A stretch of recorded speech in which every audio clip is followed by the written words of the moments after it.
प्रिय पाठकगण, आइए हम लोग आज बजट इकोनॉमिक्स खंड के अंतर्गत चर्चा करते हैं। देखो, हम लोग का आज का जो टॉपिक है भारत में बजट।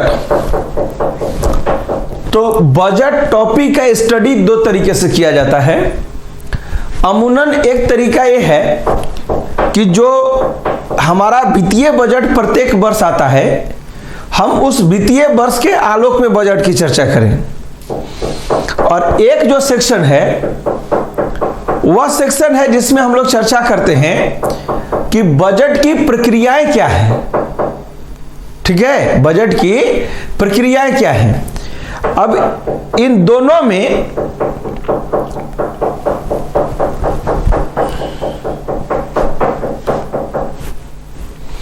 हम लोगों को मूल रूप से आज का जो सेक्शन है वो बजट के प्रोसेस के ऊपर चर्चा करना है। हम बजट के करेंट एस्पेक्ट्स के ऊपर चर्चा नहीं करेंगे। ठीक है, केवल बजट का प्रोसेस क्या है, प्रक्रिया क्या है।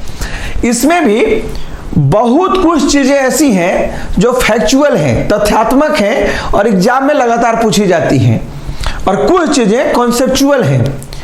एक खंड पिछली बार जेपीएससी में यहां से 2 प्रश्न थे, केवल बजट से आपको 2 प्रश्न पूछे गए थे। आप अपना नोट्स देखेंगे तो नोट्स के पीछे जो ऑब्जेक्टिव क्वेश्चन दिए गए हैं उनमें देखिएगा जेपीएससी में पूछे जाने वाले प्रश्न को हम लोग उसमें हाईलाइट किए हुए हैं।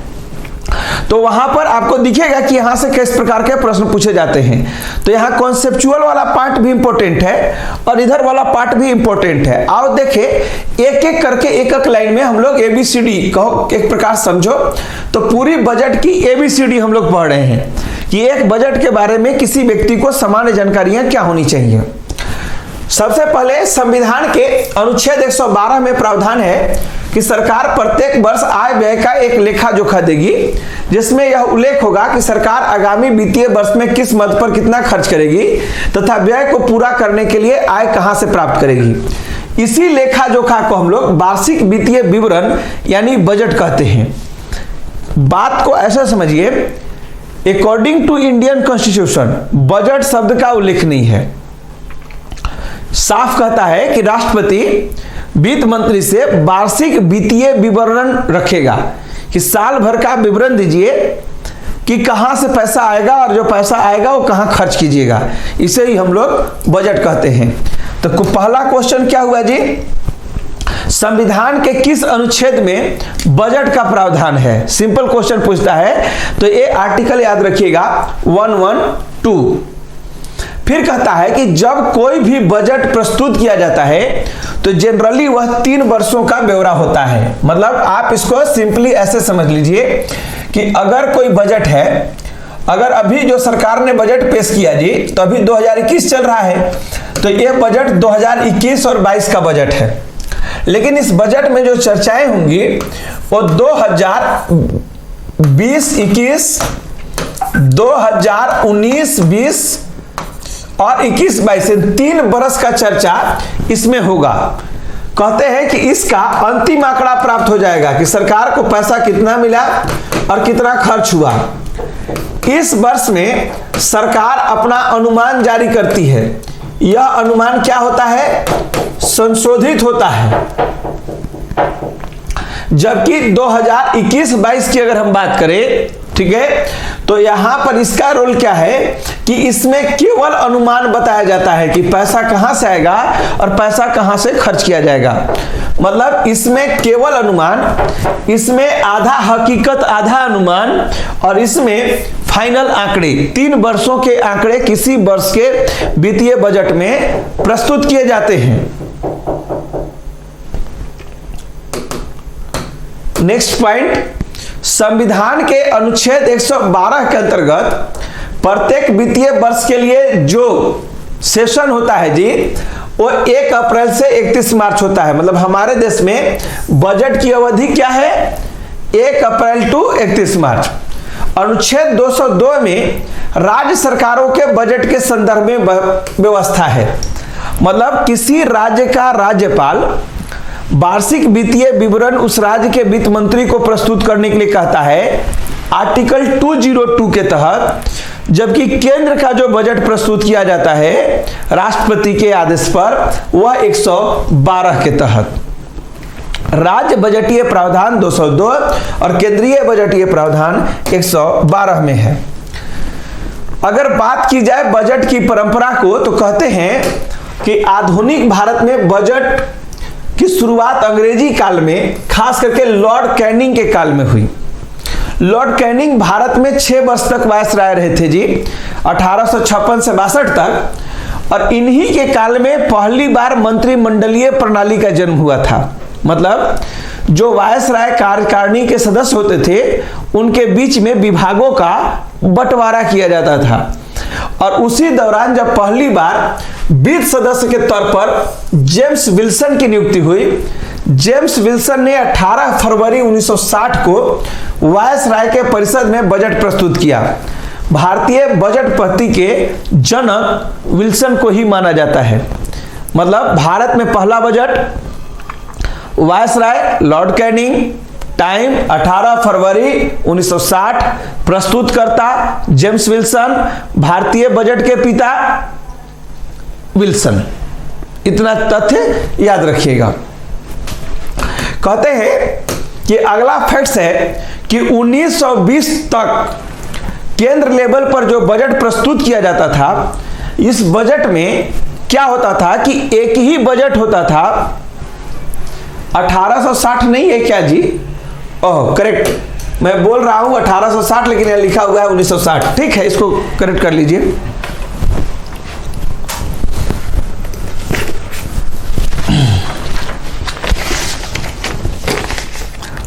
वो चला जाता है कई बार। ठीक है, अब देखो क्या कहता है। 1920 तक संघीय स्तर पर केवल एक बजट प्रस्तुत किया जाता था। मतलब 2 बजट का प्रावधान नहीं था। लेकिन ऑकवर्थ कमेटी के सिफारिश पर 1921 में एक अलग बजट रेलवे बजट का प्रोविजन किया गया। मतलब एक्चुअली अंग्रेजी काल में रेलवे को विस्तार करने के लिए या रेलवे के रख रखाव को बेहतर बनाने के लिए ब्रिटिश सरकार ने एक प्लान तैयार किया। देखो, ये एक तरीका हो सकता है। दुनिया में किसी क्षेत्र के पर ज्यादा फोकस करना है तो आप उसका एक अलग बजट बना सकते हैं।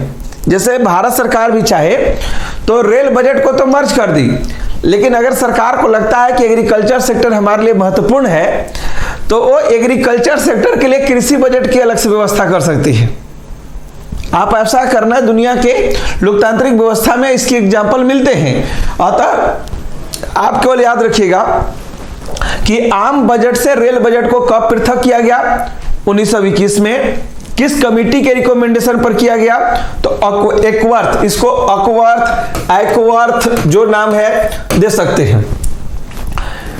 अब इस बात को आप लोग जानते ही हैं कि 2017 में फिर से एक बार रेल बजट को आम बजट के साथ विलय कर दिया गया है।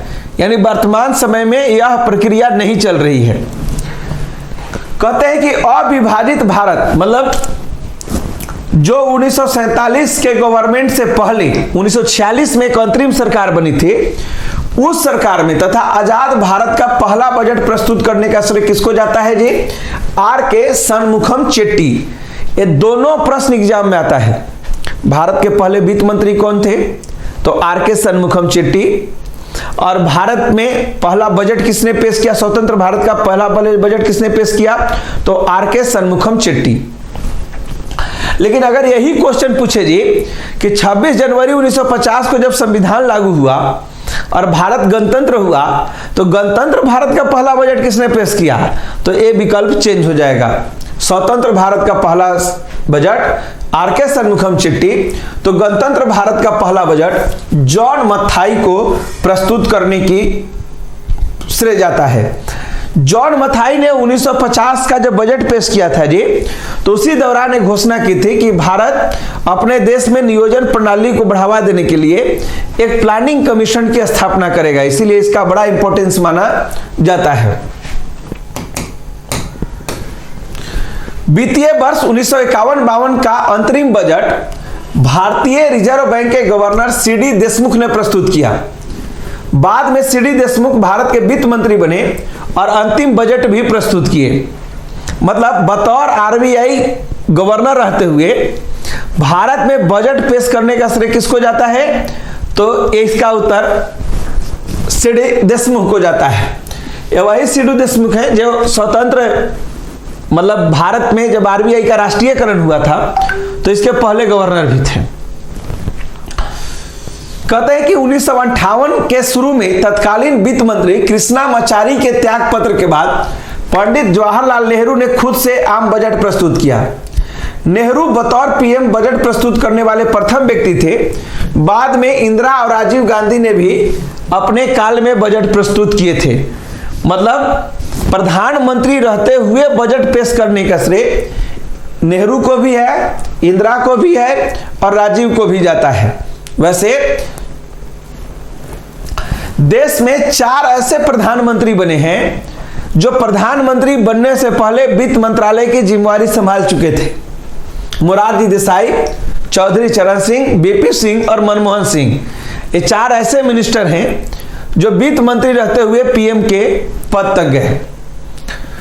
प्रधानमंत्री पर रहते हुए जवाहरलाल नेहरू, इंदिरा गांधी और मनमोहन सिंह के पास वित्त मंत्रालय भी अपने पास रहा। खैर ये सब नहीं भी याद रखिएगा तो ऊपर वाला याद रखिएगा कि बतौर प्रधानमंत्री बजट किसने पेश किया है वित्त मंत्रालय का। तो 3 नाम आपको ऊपर मिले थे, उन नामों पर ध्यान दीजिएगा। हाँ, एक क्वेश्चन बहुत वीवीआई है, एग्जाम में बहुत पूछता है कि भारत में सबसे ज्यादा बजट पेश करने का श्रेय किसे जाता है? तो वित्त मंत्री के तौर पर मोरारजी देसाई, ठीक है, जो है वे भारत में सबसे अधिक बार बजट पेश किए। कितना बार जी? इनको 10 बजट पेश किए हैं। दूसरे स्थान पर पी चिदम्बरम का नाम आता है। पी चिदम्बरम भी बतौर वित्त मंत्री 8 बार बजट पेश किए हैं देश का। ठीक है, तो आप यहां ध्यान दीजिएगा कि 2 चीजें। मोरारजी देसाई पर प्रश्न है, लगातार पूछता है। वित्त मंत्री रहते हुए मनमोहन सिंह ने देश में आर्थिक उदारीकरण की नीति अपनाई, ये आप ऑलरेडी जानते हैं। 25 फरवरी 1992 में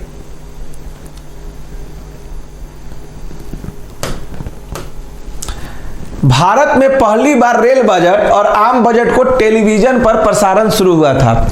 ये इंपॉर्टेंट नहीं है, यानी यहां क्या क्या पॉइंट याद करके जाइए।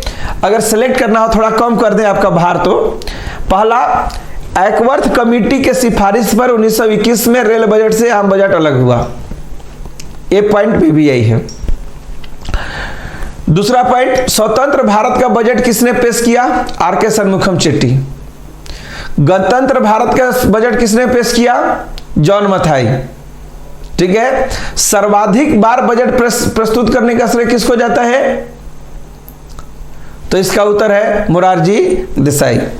बतौर पीएम बजट प्रस्तुत करने का क्रेडिट 3 नेता, इंदिरा, राजीव, नेहरू, सभी एक ही पीढ़ी से।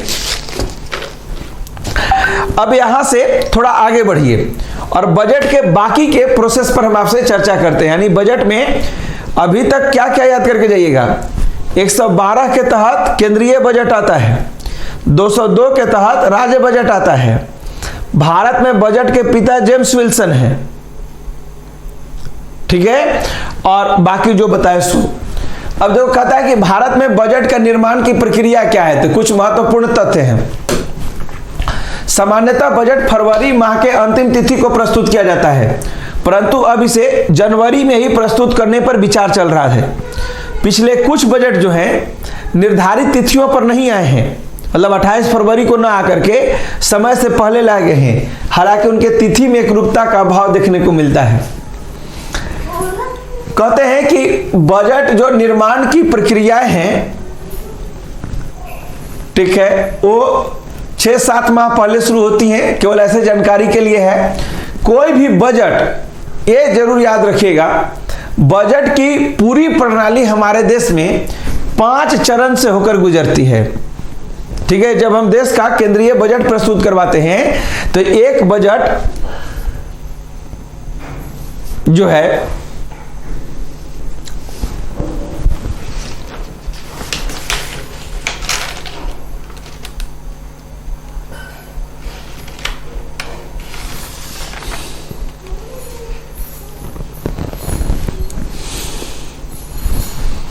5 चरणों से होकर के गुजरती है। कौन कौन चरण है?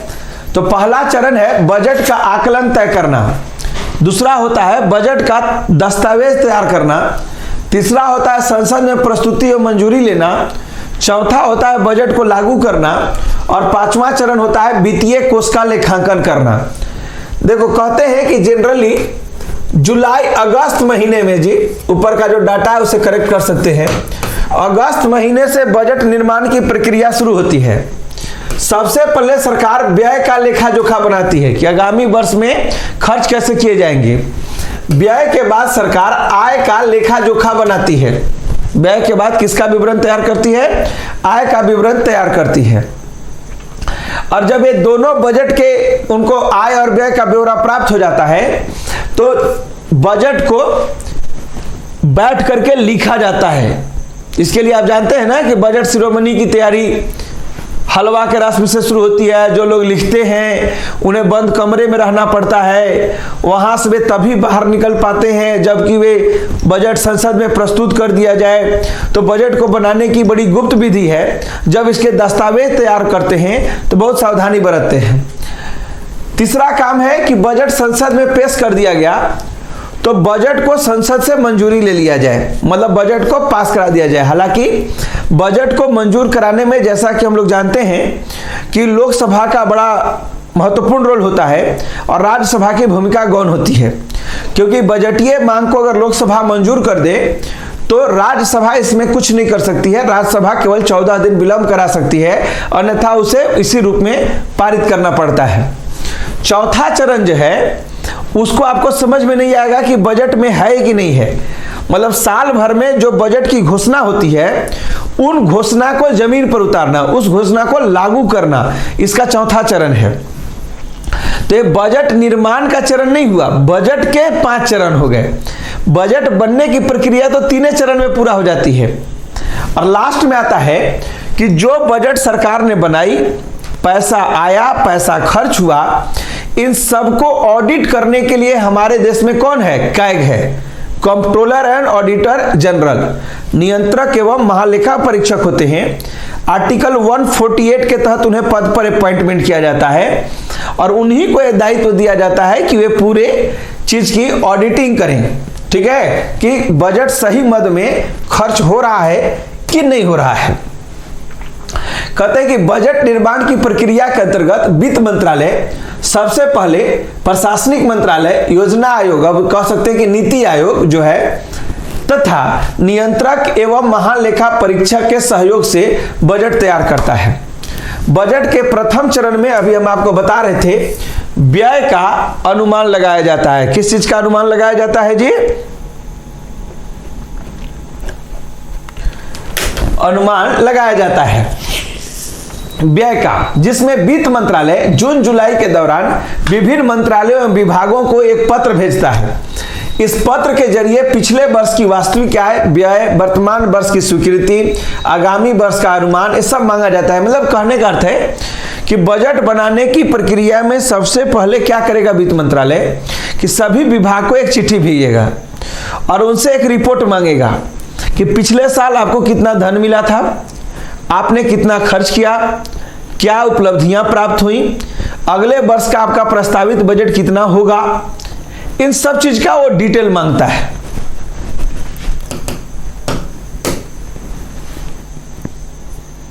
के कॉलम होते हैं। इसके पश्चात वित्त मंत्रालय द्वारा सरकारी आय एवं राजस्व के अनुमान सृजित किए जाते हैं। मंत्रालय इसके लिए आयकर विभाग, सीमा शुल्क विभाग, केंद्रीय उत्पादन शुल्क के विगत वर्ष के आंकड़ों को जमा करती है। मतलब पहले चरण में सरकार सारे व्यय का अनुमान लेती है, फिर इसके बाद सरकार अपने आय का अनुमान लेती है कि सरकार के पास कितना इनकम हो सकता है। सरकार को आय का ब्यौरा देने में 3 एजेंसियां बहुत इंपॉर्टेंट रोल प्ले करती हैं। एक इनकम टैक्स डिपार्टमेंट, एक कस्टम ड्यूटी डिपार्टमेंट और तीसरा सेंट्रल एक्साइज ड्यूटी डिपार्टमेंट। इन 3 का रोल बहुत महत्वपूर्ण होता है। यानी हम जो बताए उसी पर चलना है। पहले चरण में बजट का अनुमान होता है, अनुमान में पहले व्यय का अनुमान होता है और व्यय के अनुमान के बाद आय का अनुमान, राजस्व का अनुमान लगाया जाता है। द्वितीय चरण में वित्त मंत्रालय सभी विभागों से एकत्र किए गए आंकड़े एवं वित्तीय मामलों को संपूर्ण मंत्रिपरिषद का निर्णय लेकर 2 अलग अलग भागों में आय व्यय का विवरण तैयार करता है, जिसे हम बजटीय दस्तावेज कहते हैं। यह दस्तावेज ही बजट है जिसे जनवरी माह के अंत में संसद में प्रस्तुत किया जाता है। इसके बाद वित्त मंत्री द्वारा संसद में भाषण दिया जाता है। अब देखो 2 तथ्य तुम लोग को यहाँ भ्रामक चल रहे होंगे। अगर हम थोड़ा सा उसको पीछे से देखने की कोशिश करें तो हमें ऐसा लगता है कि 2 तथ्य आपको भ्रामक लग रहे होंगे। बीच बीच में बार बार एक आंकड़ा आ रहा है और आंकड़े में आप देखते होंगे कि कहीं कहीं जून जुलाई से लिखा हुआ है, ठीक है, कि बजट की शुरुआत होती है। ठीक है, तो मैं इसको आपको करेक्ट कर देता हूं कि आप जहां जहां जून जुलाई है आप उसे काट करके जुलाई अगस्त कर लीजिए। जून जुलाई नहीं होता है, ये जब भी होता है जुलाई के अंतिम सप्ताह या अगस्त की अवधि में ही इसे लागू करने की काम किए जाते हैं। तो एक पॉइंट हम लोगों को यहां पर करेक्ट करने की जरूरत है। और दूसरा चीज जो आपको बार बार दिक्कत कर रहा होगा, पॉइंट, हाँ, कि बजट निर्माण की प्रक्रिया, हाँ, बजट कब प्रस्तुत किया जाता है। तो सामान्यतः देखो ये परंपरा क्या थी, हमने बताया आपको कि सामान्य परंपरा थी कि बजट 28 जनवरी फरवरी माह के अंतिम तिथि को प्रस्तुत किया जाए। जनरली परंपरा यही होती थी, परंतु वर्तमान सरकार ने बजट की तैयारियों को ज्यादा धार देने के लिए एक प्रयास किया कि बजट जनवरी माह में प्रस्तुत करा लिया जाए। ठीक है, परंतु सरकार इसके लिए अभी कोई निश्चित तिथि के आकलन करने में कहीं न कहीं विफल रही है। ठीक है, तो अभी उसमें फ्लैक्चुएशन है। ऊपर से सरकार कोरोना आपदा का सामना कर रही है, घोषणा के बाद से सरकार एक निश्चित तिथि पर नहीं आ पाई है। वैसे सरकार चाहती है कि जनवरी में बजट प्रस्तुत हो, लेकिन हम देख रहे हैं कि 1 फरवरी को कभी बजट आ जाता है। ठीक है, तो यहां बजट की तैयारियों के लिए ऐसा किया गया था, परंतु आंकड़े नहीं है। तीसरा एक और डाटा है जिससे हम करेक्शन कर दें, जैसे अगर किसी के दिमाग में भ्रम हो तो एक्वर्थ कमेटी का गठन 1921 में हुआ था। कब हुआ था? 21 में, और रिपोर्ट आई थी 1921 में। एक्वर्थ कमेटी ने सिफारिश की कि रेल बजट को आम बजट से अलग कर दिया जाए। अब क्वेश्चन है कि बजट अलग कब हुआ, तो इसके लिए आप डाटा लिख सकते हैं कि यह 1924 में अलग हुआ। 1924 में इसे अलग किया गया। 21 के रिपोर्ट के आधार पर आपका नोट्स लिखा हुआ है कि 1921 में एक्वर्थ कमेटी की रिपोर्ट के आधार पर सामान्य बजट से रेल बजट को अलग किया गया। लेकिन कब? तो 1924-25 का जो पहला बजट था, यानी वर्ष 1924 था। आप बजट जानते ही हैं कि एक वर्ष आगामी आता है, तो उसमें ये प्रोविजन किए गए थे। अब यहां से हम आगे बढ़ते हैं इन 3 चीजों को निपटाने के बाद। बजट के तीसरे चरण में संसद में, पार्लियामेंट में बहस होती है। लोकसभा के कार्य संचालन नियम संख्या 201 में बजट प्रस्तुतिकरण की सामान्य चर्चा के दिशा निर्देश हैं। चर्चा संपूर्ण बजट पर कराई जाती है, परंतु वाद विवाद की अवधि में न तो कोई प्रस्ताव प्रस्तुत किया जा सकता है और न ही सदन में मतदान कराया जा सकता है। यानी ये पॉइंट याद रखिएगा, अच्छे स्टैंडर्ड पर इस क्वेश्चन को रिपीट किया जाता है कि सदन में बजट पर चर्चा किस नियम संख्या के तहत होती है, तो 207 के तहत होती है। 207 के चर्चा का मुख्य विधान क्या है जी, कि बजट में जब चर्चा हो रही होती है सत्ता पक्ष और विपक्ष के बीच में, तो कोई नया प्रपोजल नहीं लाया जा सकता है कि बजट में आप जो वो प्रावधान किए हो गलत है, उसके जगह पर ये प्रावधान ले आइए। या कोई सदस्य किसी खर्च पर या आय पर सहमत नहीं हो तो वोटिंग करा के निर्णय किया जाए कि आपकी बात मानी जाए कि नहीं मानी जाए, ऐसा कोई प्रोविजन नहीं है। मतलब नियम संख्या 207 के तहत न तो नए प्रस्ताव स्वीकार किए जाते हैं और न ही जो है किसी भी प्रकार का मतदान की व्यवस्था है। ठीक है, यानी केवल विपक्ष इशारा कर सकता है, व्यंग कर सकता है, या वह उस पर सुझाव दे सकता है, लेकिन इस प्रक्रिया के जरिए बदलाव हो ऐसा उसमें कोई विकल्प नहीं है। इसीलिए बजट के निर्माण में सरकार की भूमिका सर्वे सर्वा, ऑल इन ऑल की होती है। बिना रुकावट के मान लेना चाहिए। कहते हैं इसके आगे बढ़िए तो कुछ कुछ तथ्य आ रहे हैं, समेटते चले जाइएगा। लोकसभा में विभिन्न मंत्रालयों की अलग अलग क्रमवार अनुदान मांगे प्रस्तुत की जाती है। मतलब लोकसभा में जब बजट प्रस्तुत होगा जी, तो उसमें अनुदान मांग में विभागवार मांग आता है। कहने का मतलब कि सामाजिक न्याय सहकारिता मंत्रालय के लिए ये मांग को अनुमोदन करे संसद, पर्यटन मंत्रालय के इस मांग को अनुमोदन करे संसद। तो अलग अलग विभाग के लिए मांग शेड्यूल किया जाता है और इस प्रकार से सदन में जनरली 109 मांगे प्रस्तुत की जाती हैं, जिनमें से 103 मांगे सरकार पब्लिक पर होने वाले खर्च लोक व्यय के लिए मांग करती है, जबकि 6 मांगे सुरक्षा पर किए जाने वाले खर्च से रिलेटेड होती है। तो ये भी एग्जाम में क्वेश्चन पूछता है, ठीक है, कि लोकसभा में सामान्य बजट को मंजूर कराने के लिए कितने मांगों से गुजरना पड़ता है। तो 109, जिसमें 103 लोक व्यय और 6 रक्षा व्यय से रिलेटेड है। कहते हैं कि अनुदान मांगों पर विचार विमर्श की अधिकतम अवधि 26 दिन होती है। मतलब सरकार आज बजट प्रस्तुत करेगी तो बजट पर डिबेट कराने या मांग को मंजूरी दिलाने के लिए प्रक्रिया को 26 दिन के भीतर पालन कर लेना चाहिए। 26 दिन के बाद संसद में नहीं लाना पड़ेगा। अगर लाया जाएगा तो एक प्रकार से संवैधानिक, ठीक है, उपलब्ध कराया जाता है।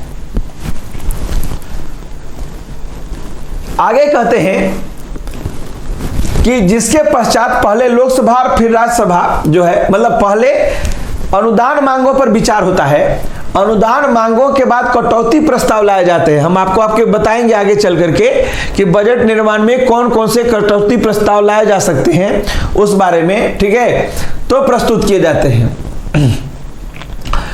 और दोनों जगह से मिलने के बाद विधेयक राष्ट्रपति के पास मंजूरी के लिए भेजा जाता है। बजट निर्माण के चौथे चरण के क्रियान्वयन हेतु 5 प्रक्रियाएं हैं। वित्तीय स्रोतों का एकत्रीकरण, मतलब सरकार धन का जो अनुमान बताई थी कि कहां से कितना पैसा आएगा, उस राजस्व रेवेन्यू को कलेक्शन करिए। वित्तीय संसाधनों को संरक्षण, मतलब उसे संचित निधि या आकस्मिक निधि जो फंड होते हैं वहां पर उसे स्थापित करना। वित्तीय संसाधनों का वितरण, फिर जिस डिपार्टमेंट को जितना खर्च के लिए कहा गया है उस खर्च के अनुसार राशि का आवंटन करना। और सरकार जो राशि आवंटन करेगी वे अपने डिपार्टमेंट में पैसे ठीक से खर्च कर रहे हैं कि नहीं कर रहे हैं, उसके आय व्यय का लेखा जोखा रखा जाएगा। और अगर उनके द्वारा साल भर में जो खर्च किया जाएगा फाइनली उनका ऑडिट किया जाएगा, लेखांकन किया जाएगा। ये प्रक्रियाएं हैं, ठीक है। बजट के क्रियान्वयन अवधि या प्रक्रिया में लेखांकन का विशेष महत्व है। इस कारण कैग के अधीन लेखा एवं अंकेक्षण विभाग की अलग से स्थापना की गई है, ठीक है। चलिए आगे बढ़ जाइए। अब देखो, यहां से हम लोग कहते हैं कि भारत में बजट की छपाई, कहते हैं कि बजट की छपाई अत्यंत गुप्त तरीके से नॉर्थ ब्लॉक स्थित वित्त मंत्रालय के अंतर्गत होता है। बजट से संबंधित सभी प्रकार के प्रपत्र एवं दस्तावेज की छपाई बजट प्रस्तुतिकरण की तिथि से 6 दिन पहले शुरू होता है। प्रस्तुतिकरण के पूर्व कोई सूचना बजट की बाहर न जाए, इसको ध्यान में रख करके बजट तैयार करने वाले कर्मियों को 6 दिन तक अपने परिवार से मिलने नहीं दिया जाता है और छपाई का दिन रात दिन में पूर्ण किया जाता है। प्रति वर्ष बजट के कुल दस्तावेज की कॉपियां 1500 छापी जाती हैं, ठीक है। लोकसभा में मेंबर कितने हैं? 777, लेकिन बजट की छपाई कितनी होती है? 1500 कॉपी। अब इस बार तो डिजिटल बजट आया था, ठीक है, इस बार उसकी छपाई नहीं की गई थी बल्कि डिजिटल बजट से ही लोग काम कर रहे थे। तो ये अलग अनुमान है। सामान्यतः बजट बनता है नॉर्थ ब्लॉक में। बजट की प्रिंटिंग 6-7 दिन पहले होती है। इसकी बात लीक न हो इसके लिए सभी व्यक्ति को मोबाइल से भी दूर रहना होता है और परिवार से भी दूर रहना होता है ताकि कोई ब्यौरा पहले लीक न हो, ठीक है। तो एक सामान्य जानकारी है, हमको नहीं लगता है कि एग्जाम में कोई क्वेश्चन आएगा। आप अभी तक क्या पढ़िएगा, मूल चीजें हम सब जगह ब्रीफ करते चले जा रहे हैं। भारत में बजट निर्माण की प्रक्रिया जुलाई अगस्त माह से शुरू होती है। प्रथम चरण में आय और व्यय का अनुमान लगाया जाता है। द्वितीय चरण में बजट की रूपरेखा तय करके फाइनल रूप दी जाती है। तृतीय चरण में बजट को जो है तृतीय चरण में जो बजट होता है, ठीक है, उस क्रम में संसद में मंजूरी ली जाती है। संसद में मंजूरी लेने के दौरान जो चर्चा होती है वह संसदीय संचालन प्रक्रिया नियम संख्या 207 के तहत होती है। बजट में जो संसद से अनुमोदन कराया जाता है वह विभागीय अनुदान के थ्रू होता है और ऐसे कुल अनुदान है 109, जिसमें 6 केवल रक्षा से रिलेटेड है, बाकी सब लुक व्यय से रिलेटेड है।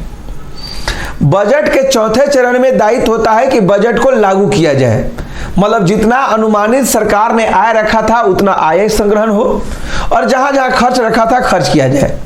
बजट की अंतिम प्रणाली होती है अंकेक्षण, याद रखिएगा। और भारत में अंकेक्षण करने के लिए एक ही अधिकारी है जिसका एक अपना दफ्तर है और वह है CAG, controller and auditor general, ठीक है। उसे कहा जाता है कि यह भारतीय बजटीय व्यवस्था का मुनीम है, ठीक है। वो एक प्रकार मुनीम है जो पूरे बजट के खर्च का ब्यौरा को तय करता है। अब यहां से जब हम लोग आगे बढ़ेंगे जी, तो कुछ पकड़ पकड़ के हम आपको प्रश्न दे रहे हैं। प्रश्न क्या है कि अभी तक जो बजट बनाने और बजट को चलाने की प्रक्रिया हुई, ये पूरी की पूरी प्रक्रिया 5 थी। पारंपरिक बजट, निष्पादन बजट, पूंजी बजट, शून्य धारित बजट और आउटकम बजट। अब आप केवल 2 से क्वेश्चन नहीं आता है, मतलब पारंपरिक बजट और निष्पादन बजट से वर्तमान समय में प्रश्न नहीं पूछे जाते हैं। प्रश्न पूछे जाते हैं किससे? जीरो बेस बजट और आउटकम बजट से। जीरो बेस बजट क्या होता है और आउटकम बजट क्या होता है, अगर दोनों चीजों को समझना है तो जीरो बेस बजट के लिए जरा सा आप ब्लैक बोर्ड पर आ जाइए। देखो, जीरो बेस बजट का मतलब, इसको शुरुआत करने का जो श्रेय है, ये राजीव गांधी बतौर प्रधानमंत्री जब थे तो उन्होंने इसे लागू किया। और इस बजट के बारे में कहा जाता है कि भारत में इसकी शुरुआत सबसे पहले 87-88 में इस बजट की शुरुआत की गई। इस बजट के विचारक माने जाते हैं बतौर अर्थशास्त्री प्रायर। ये 3 तथ्य हैं। जीरो बेस बजट का मतलब क्या हुआ? मान लीजिए अभी 2020-21 का सेशन है, यहां पर खेल मंत्रालय है। खेल मंत्रालय में सरकार ने पैसा दिया कि लीजिए आप 100 करोड़। ये स्पेशली हम दे रहे हैं कि आप देश में 10 ठो स्टेडियम बनाइए, ठीक है। अब मान लीजिए साल खत्म हो गया और इस पूरे साल अवधि के बीच में जो है 4 स्टेडियम का निर्माण कार्य हो पाया, ठीक है। 2 प्रगति पर है और 4 आगे नहीं बढ़ पाया। और 100 करोड़ में से जो राशि थी उनमें से मान लीजिए 60 करोड़ राशि खर्च हो गई। तो अगले वर्ष सरकार बजट बनाएगी, ठीक है। तो इस डिपार्टमेंट के पास पहले के काम का 40 करोड़ बजट तो बचा हुआ था जी, लेकिन यह बजट वापस चला जाएगा। अगर आप साल भर में अपने डिपार्टमेंट का पैसा नहीं खर्च किए तो आपको ये पैसा वापस चल जाएगा। अब मतलब डिपार्टमेंट के पास पहले के काम का 0 रुपया हो जाएगा। और जब हम लोग 2021-22 का बजट लाएंगे तो सरकार उनको जो काम बचा हुआ है उनके लिए और जो काम नया करना है 100 के लिए अलग से फिर से 100 करोड़ का बजट या 120 करोड़ थोड़ा बढ़ा करके दे सकती है। और उसमें नया टास्क दिया जाएगा कि आप एक प्रोजेक्ट को पूरा करें, 4 नए प्रोजेक्ट को शुरू करें। तो प्रति वर्ष प्रत्येक विभाग में आने वाला पैसा अगर न खर्च हो तो उसे वापस लौट जाना क्या कहलाता है, और डिपार्टमेंट को 0 कर देना और फिर नया बजट आवंटन करना, ठीक है। इसी को कहा जाता है जीरो बेस बजट। इससे क्या फायदा हुआ?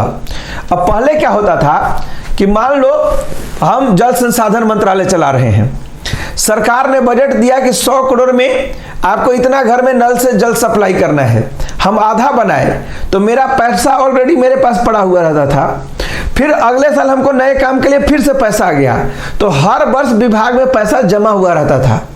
कई बार विभाग में 4, 5 साल 8 साल तक पैसे भरे पड़े रहते थे, उसको खर्च नहीं किया जाता था। ठीक है, तो सरकार को बजट बनाने में दिक्कत होती थी, उसे अपना वास्तविक आय पता नहीं चलता था, वह अपना वास्तविक टारगेट नहीं सेट कर पाती थी। तो जीरो बेस बजट होने से सरकार प्रत्येक वर्ष रिफ्रेश होती है, नए सिस्टम से आय का अनुमान लगाती है, व्यय का अनुमान लगाती है और उसके अनुसार बजटीय आवंटन अलॉट करती है। तो ये ज्यादा प्रभावशाली होता है और रिजल्ट ओरिएंटेड होता है। तो यही है जीरो बेस बजट। अब इसमें दूसरा जो बजट है वो है आउटकम बजट।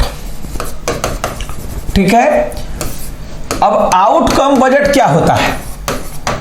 तो पहले क्या करते थे लोग, ठीक है, कि बजट जो होता था वह विभाग वाइज नहीं बढ़ता था, मतलब कार्य वाइज। जैसे योजना आयोग ने तय किया कि इस वर्ष हमको 10 लाख कुआं खोदने हैं, तो कुआं किसके अंडर में खोद रहा है? ग्रामीण मंत्रालय, पंचायती मंत्रालय। तो जो इस काम के लिए पैसा होता था, अगर एक काम को 3 मंत्रालय मिलकर चला रहे हैं तो तीनों के पास पैसा भेजता है योजना आयोग और एनडीसी के रिकमेंडेशन पर। और इसकी बड़ी आलोचना होती थी कि पैसा तो हमारे डिपार्टमेंट का है, लेकिन योजना आयोग सुपर कैबिनेट बना हुआ है, वो फाइनल करेगा तब पैसा आएगा। अब नहर का निर्माण करना है, तो अगर इसमें सिंचाई विभाग का काम है तो वित्त मंत्रालय सिंचाई प्रोजेक्ट के लिए पैसा देती थी, विभाग को नहीं पैसा देती थी। आउटकम बजट में क्या हुआ कि भारत सरकार के पास मंत्रालय है, अगर एक रक्षा मंत्रालय है, एक पेयजल मंत्रालय है, मान लीजिए एक सहकारिता मंत्रालय है, तो इस मंत्रालय को ही बजट में अगर बजट मान लिया गया कि 1000 करोड़ रुपए का बजट है या 10,000 करोड़ रुपए का बजट है, तो रक्षा क्षेत्र के लिए भारत सरकार ने 527 करोड़ रुपए दिए हैं, तो इस डिपार्टमेंट को पैसा मिल जाएगा। ठीक है, इसके लिए अगर 100 करोड़ है तो इसको मिल जाएगा, इसको 44 करोड़ है तो इसको मिल जाएगा। मतलब पैसा जो है योजना पर नहीं दिया जाता है, बल्कि विभागवार जो भारत सरकार के विभाग हैं उन विभागों में बांट दिए जाते हैं और प्रत्येक विभाग खर्च करने के लिए स्वतंत्र होता है। तो पहले विभाग की बड़ी शिकायतें रहती थी कि आप हमें काम तो दे दिए हैं, दायित्व तो दे दिए हैं कि 10 ठो नया पर्यटन टूरिज्म स्थल बनाना है, इतने टूरिज्म स्थल को परिवहन से जोड़ देना है, लेकिन उसके लिए बजट कहाँ है? हम वित्त मंत्रालय को अनुमोदन देंगे, वित्त मंत्रालय फाइल कहाँ भेजेगा? वित्त मंत्रालय फाइल भेजेगा आपको योजना आयोग के पास, योजना आयोग फाइल कहां भेजेगा? एनडीसी के पास, एनडीसी कहां भेजेगा? फिर मंत्रालय के पास, फिर हमारा सेक्रेटरी मंजूरी देगा। तो पता चलता कि आधा साल तो इसी में निकल जाते थे। और अब ये डिपार्टमेंट स्वतंत्र होते हैं, इनसे ज्यादा बेहतर तरीके से काम का हिसाब मांगा जाता है। क्यों नरेंद्र मोदी जी अभी अगर चाहेंगे तो आउटकम बजट में कंफर्टेबल है, वे खाद्य एवं आपूर्ति मंत्रालय को बुला के पूछ लेते हैं कि इतना रुपया मिला, क्या किए, कितना खर्च हुआ, कितना बाकी है, बताइए।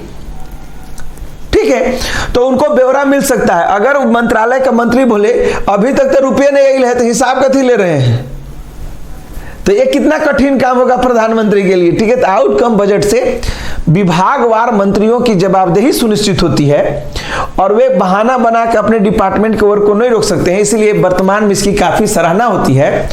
अब सवाल ये उठता है कि भारत में आउटकम बजट जो है वो कब आया?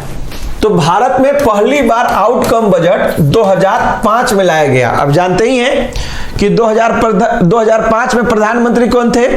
मनमोहन सिंह। और 2005 में वित्त मंत्रालय कौन के पास था? पी चिदम्बरम के पास। ठीक, और उस समय सबसे पहले भारत सरकार में 44 विभाग थे और 44 विभागों में पैसों का आवंटन किया गया था। ठीक ना, तो ये इसका दूसरा पहलू है। तीसरा एक और बात जो आपको जाननी है, अभी हाल में एक नया कॉन्सेप्ट आया है जेंडर बजट का। किस प्रकार का बजट प्रस्तुत किया जा रहा है जी? तो तीसरा जो प्रक्रिया है उसे हम लोग बोलते हैं जेंडर बजट। अब जेंडर बजट के बारे में कॉन्सेप्ट है, जेंडर का मतलब होता है लिंग, मतलब बजट में महिलाओं के लिए जो प्रावधान किया जाता है उसे ही हम लोग क्या कहते हैं, जेंडर बजट कहते हैं। अब सवाल यह है कि कोई विभाग में जेंडर बजट तय कैसे होगा? क्या रक्षा विभाग में 100 करोड़ रुपए मिला तो 50 करोड़ जेंडर बजट बनाया जा सकता है?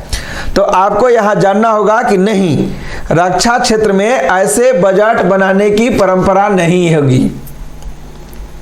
ठीक है, वहां पर आप इस प्रकार के बजट की चर्चा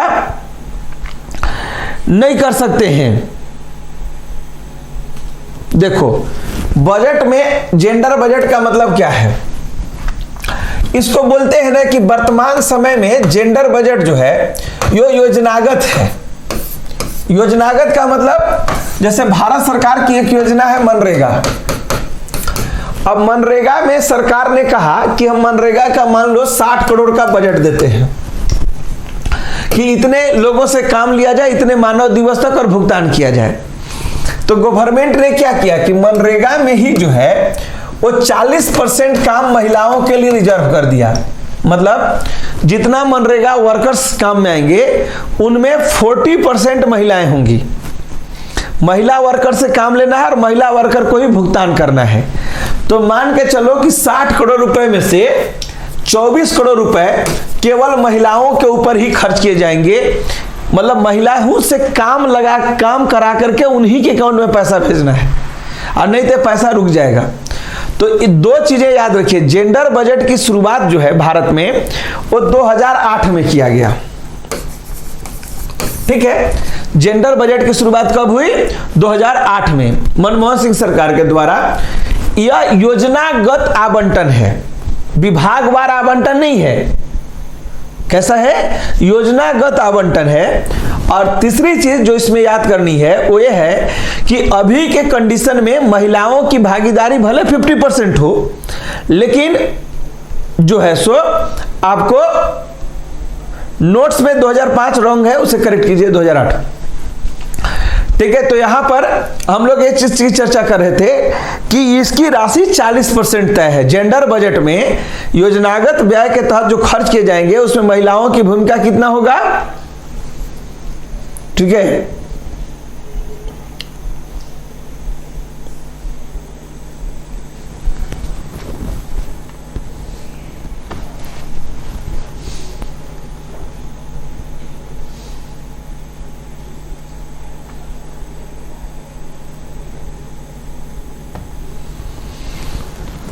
नहीं, देखिए जेंडर बजट में बाध्यकारी होना या न होना, ठीक है, ये अलग इशू है। लेकिन सरकार जेंडर बजट लाने के पीछे क्या है?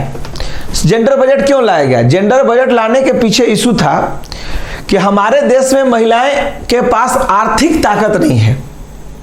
मतलब महिलाओं की स्थिति में सुधार इसलिए नहीं हो रही है क्योंकि महिलाएं पराश्रित हैं, मतलब दूसरे के ऊपर आश्रित हैं। ठीक है, तो भारत में जहां तक बात है जेंडर बजट का, तो वो 40% ही राशि रखी गई है और योजनागत व्यय ही है। ये 33% वाला फॉर्मूला समझ से परे है। ठीक है, जो 40% राशि का आवंटन महिलाओं के लिए जेंडर बजट के बेस पर किया जाता है।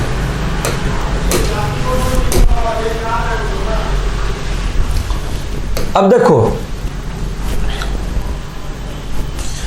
कुछ पॉइंट, बजट का सबसे प्रारंभिक रूप क्या कहलाता है? तथ्य वाइज याद कर सकते हैं इसको।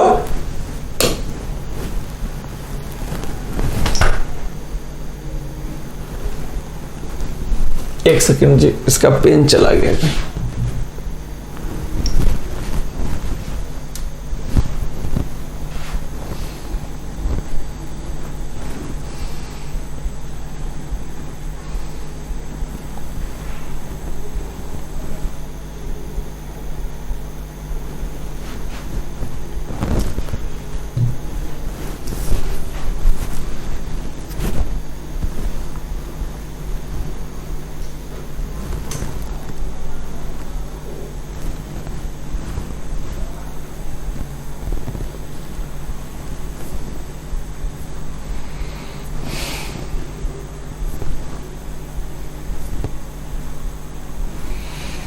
ठीक है, देखो बजट का सबसे प्रारंभिक रूप कौन था? तो पारंपरिक बजट। ठीक है, पारंपरिक बजट का उद्देश्य होता था कि विधायिका का कार्यपालिका पर वित्तीय नियंत्रण स्थापित करना। तो हम लोग इसमें ज्यादा नहीं फंसेंगे क्योंकि यहां पर कोई क्वेश्चन बनना नहीं है। बजट का सबसे प्रारंभिक रूप क्या कहलाता है? तो याद रखिएगा केवल कि इसे पारंपरिक बजट के नाम से जाना जाता है। दूसरा, बजट का दूसरा स्वरूप कौन था? निष्पादन बजट। ठीक है, और इसकी शुरुआत क्वेश्चन पूछता है कि निष्पादन बजट की शुरुआत कहां से हुई थी? तो 1991 में अमेरिका से हुई थी। निष्पादन बजट की शुरुआत एक टर्म यहां पर हो सकता है, हालांकि बहुत आसान प्रश्न है, बहुत पुराना प्रश्न है। पूंजीगत बजट से भी कोई प्रश्न नहीं रहेगा तो फिर शून्य आधारित बजट पर। शून्य आधारित बजट जैसा कि हम आपको बताएं कि किसके द्वारा लागू किया गया? तो राजीव गांधी 1987 और 88। इसके प्रतिपादक कौन थे? प्रायर का नाम लिया जाता है।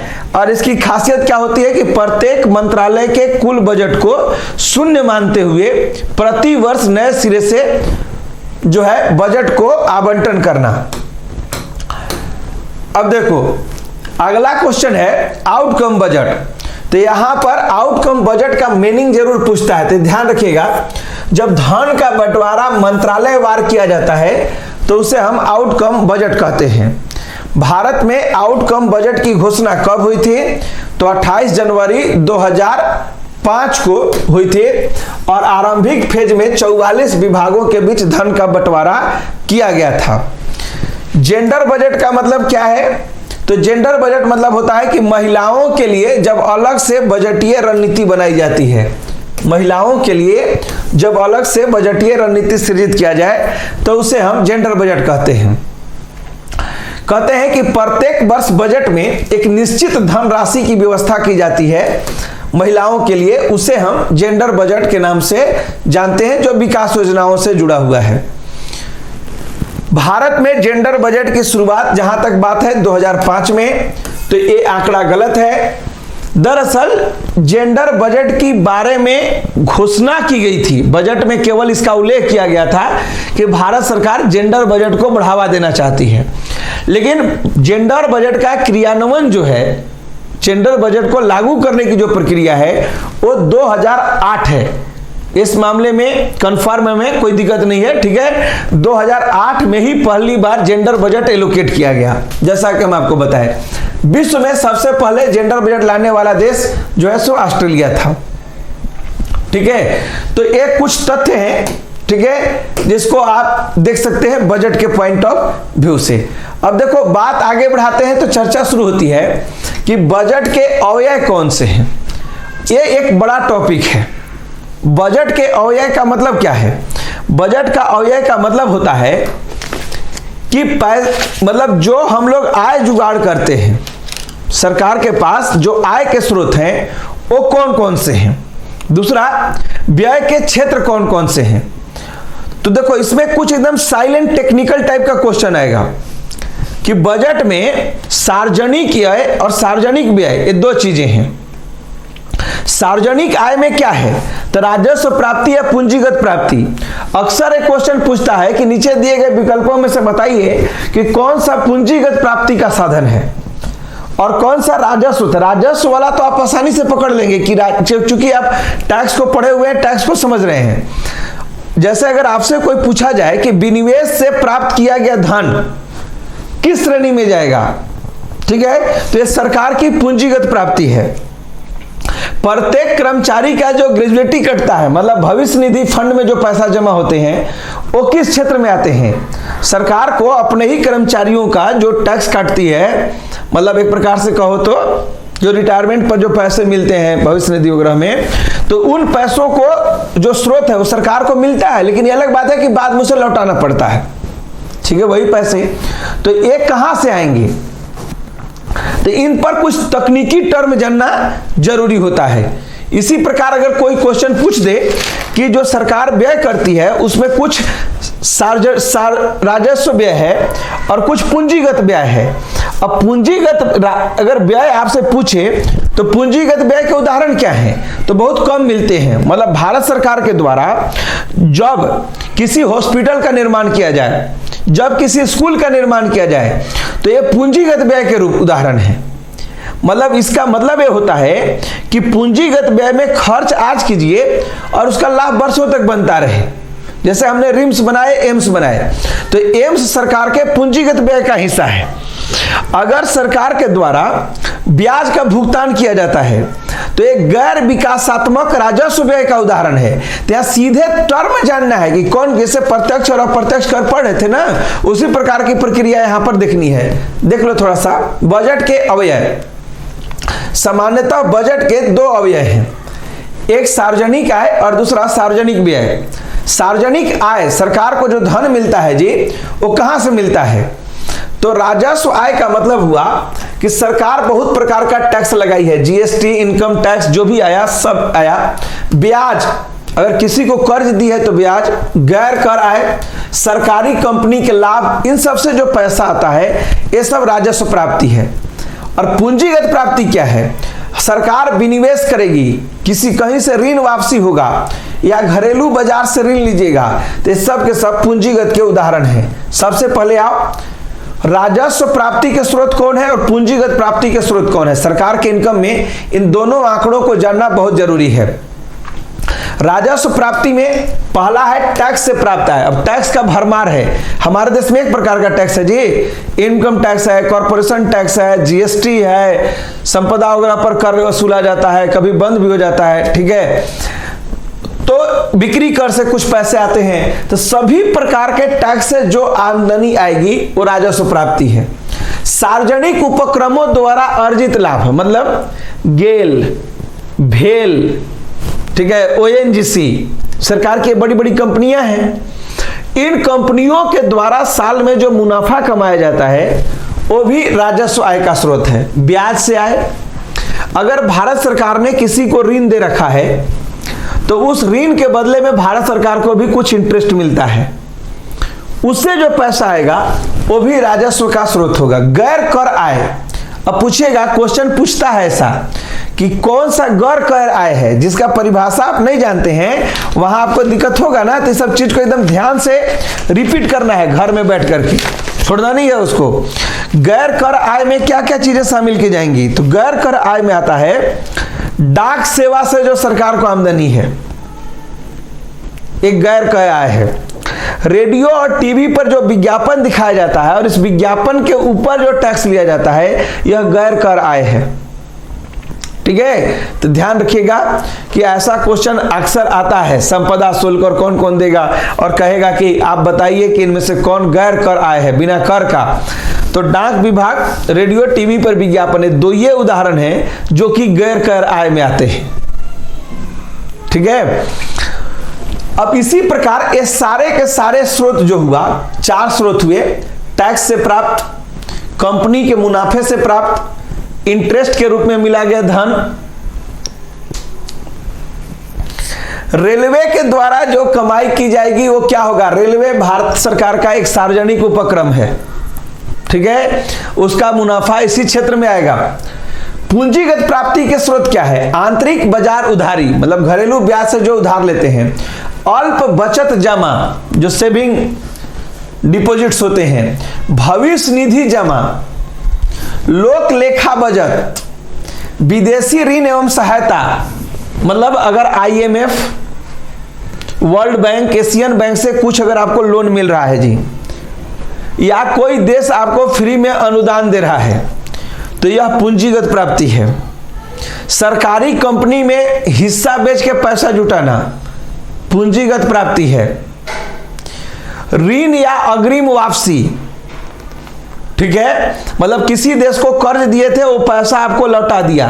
देखो इंटरेस्टिंग चीज, अगर आप मान लो पाकिस्तान को कर्ज दिए हो, ठीक ना, तो पाकिस्तान से ब्याज आ रहा है तो राजस्व आय है, लेकिन अगर मूलधन कोई रिफंड कर रहा है तो पूंजीगत आय है। ठीक है, ऋण की वापसी पूंजीगत आय है, लेकिन ऋण से प्राप्त ब्याज राजस्व आय का उदाहरण है। दोनों में समझिए। अब यहां पर एक क्वेश्चन जो मान लीजिए बढ़ाएं, तो ये दोनों में थोड़ा ध्यान दे करके आपका समझना है, जरा सा ध्यान दीजिएगा, क्योंकि ये बहुत जरूरी पॉइंट है। यहां से कोई क्वेश्चन टपक सकता है, ठीक है, कि कौन सा जो सरकार का है राजस्व प्राप्ति का स्रोत है और कौन सा राजस्व प्राप्ति का स्रोत नहीं है। अब देखो आगे बढ़ो।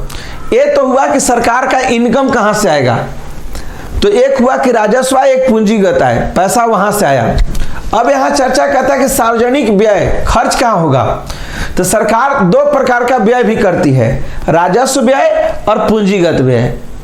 मतलब अगर सरकार अपने कुल बजट का जो है वेतन एवं पेंशन पर खर्च कर रही है, प्रशासनिक व्यय पर खर्च कर रही है, रख रखाव पर खर्च कर रही है, छात्रवृत्ति देने में खर्च कर रही है, वृद्धा पेंशन देने में खर्च कर रही है, रक्षा व्यय पर खर्च कर रही है, सब्सिडी दे रही है, तो ये सारा का सारा व्यय जो है, मतलब सोशल सिक्योरिटी पर किए जाने वाले खर्च, स्कॉलरशिप स्कीम पर किए जाने वाले खर्च, ठीक है, ये सब राजस्व व्यय के उदाहरण हैं।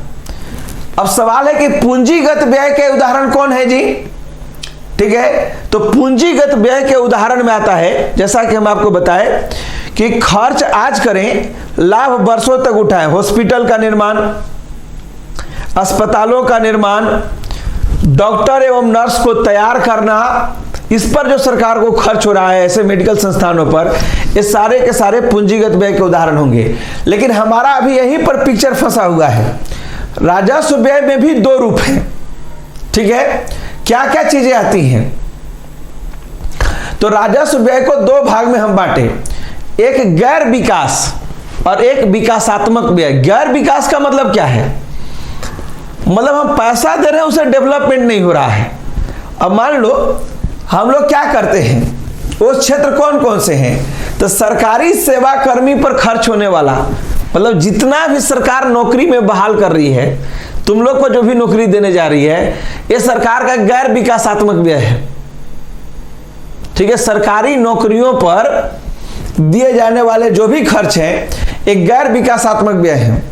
सरकारी सब्सिडी, सब्सिडी का मतलब जानते हो ना, सब्सिडी किस प्रकार से दिया जाता है।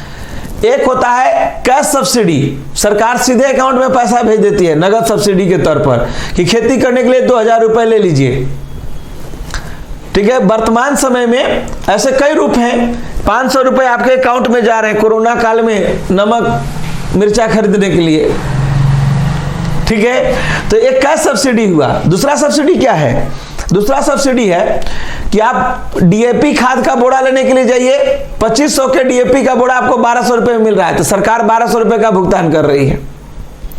किरोसिन तेल के दाम को अगर सरकार आधा अपने से पे करी है, तो हुआ आपको सब्सिडी का तरीका, ठीक है। यानी एक तरीका हुआ जिसे हम लोग कहते हैं DBT, direct benefit transfer scheme, और दूसरा होता है प्राइस डिस्कशन, जिसमें हम लोग सरकार कीमतों को गिरा देती है। देखो उसमें कीमत गिराने में सरकार क्या करती है, आपको बोलती है कि बिजली बिल जो है आधा कर दीजिए, वो भी उसी का उदाहरण है। खाद सब्सिडी जो देती है, खाद्यान्न सब्सिडी देती है, सब इसी का उदाहरण है। ब्याज अदायगी, आप जानते ही हैं, आपको कोई सुख और दुख थोड़े ना है कि भारत सरकार अगर 100 रुपए खर्च करती है, तो सबसे बड़ा खर्च कहां करती है, दुनिया से इतना कर्जा ली हुई है कि ब्याज भरने में खर्च करती है। भारत सरकार का व्यय का सबसे बड़ा मद क्या है, ब्याज पर खर्च करना।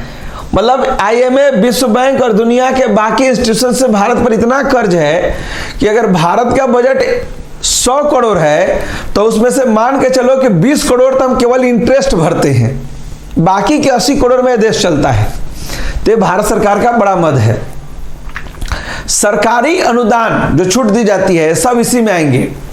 इसी प्रकार विकासात्मक व्यय, तो एग्रीकल्चर एवं उसके सब्सिडी पर कहता है कि देखो जी, रासायनिक उर्वरक सब्सिडी लेकिन जो है वो विकासात्मक व्यय है। सरकारी सब्सिडी जो है वो गैर विकासात्मक व्यय है, लेकिन जो खाद पर दिया जाता है उसे माना गया है कि नहीं, इससे कृषि उत्पादन को बल मिलेगा, कृषि उत्पादन देश का बढ़ेगा, इसीलिए सरकारी व्यय एक विकासात्मक व्यय का उदाहरण है।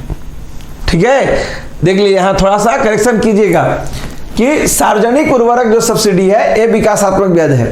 विद्युत, सिंचाई और बाढ़ नियंत्रण पर सरकार जो खर्च करती है, इलेक्ट्रिक, इरिगेशन और बाढ़ नियंत्रण पर, सब विकासात्मक व्यय है। लोक निर्माण, लोक निर्माण का मतलब भवन निर्माण, PWD डिपार्टमेंट जो होता है सो, ठीक है, वो उसके खर्च भी इसी में आते हैं। परिवहन एवं संचार मतलब मोबाइल सर्विस, नेट फैसिलिटी बढ़ाने पर सरकार जो खर्च कर रही है, ये सब विकासात्मक व्यय है। सामाजिक एवं सामुदायिक सेवा, सामुदायिक सेवा केंद्र खोले जाते हैं ना, आपको प्रज्ञा केंद्र कौन कौन करा करके, जहां पर लाभ के लिए लोगों को, ठीक है, इस सब के सब जो है सो इसी में आएंगे।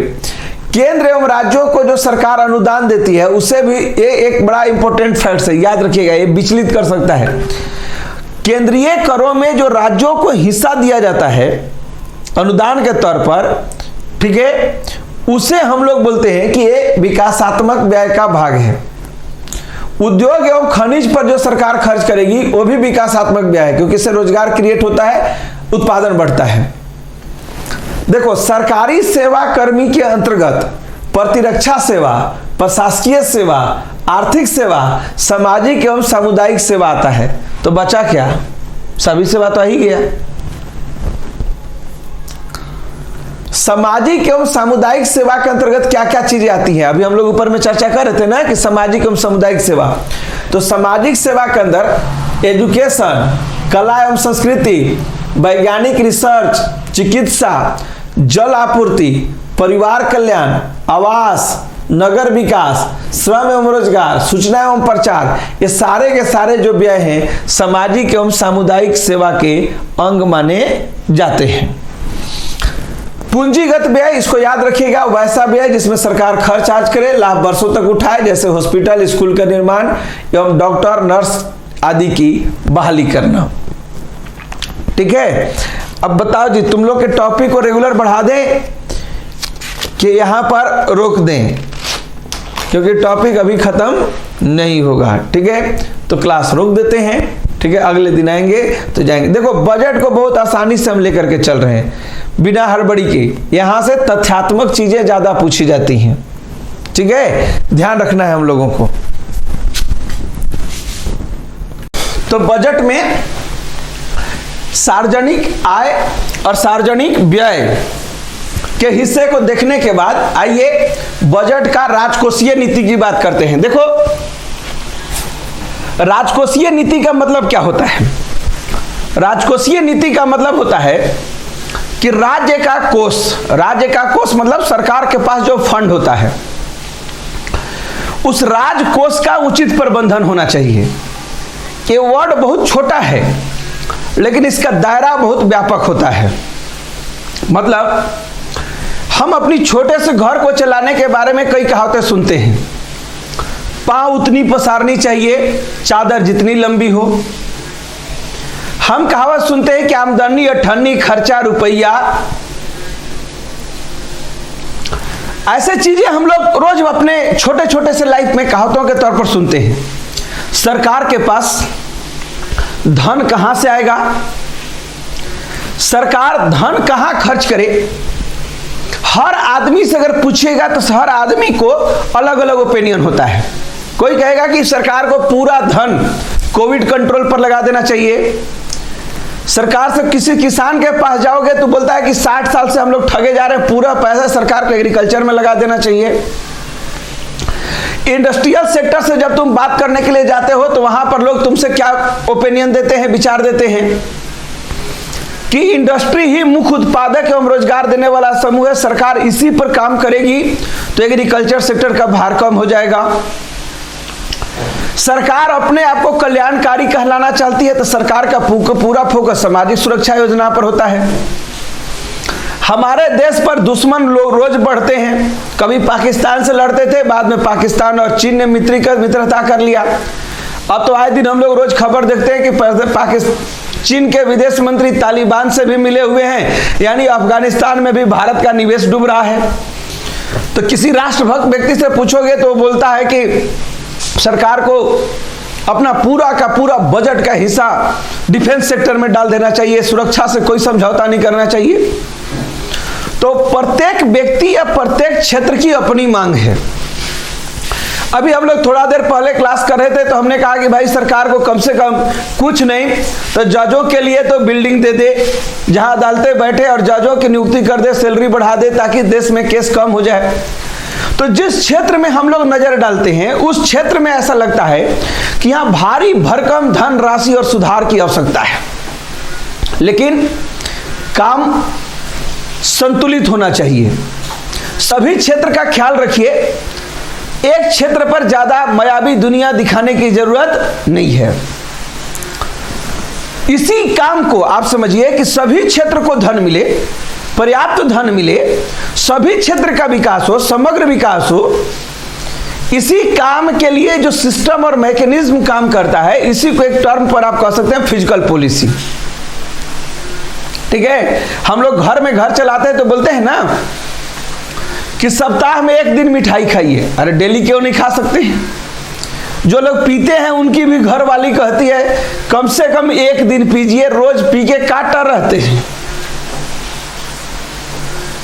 ठीक है, तो हर क्षेत्र में बातें हैं।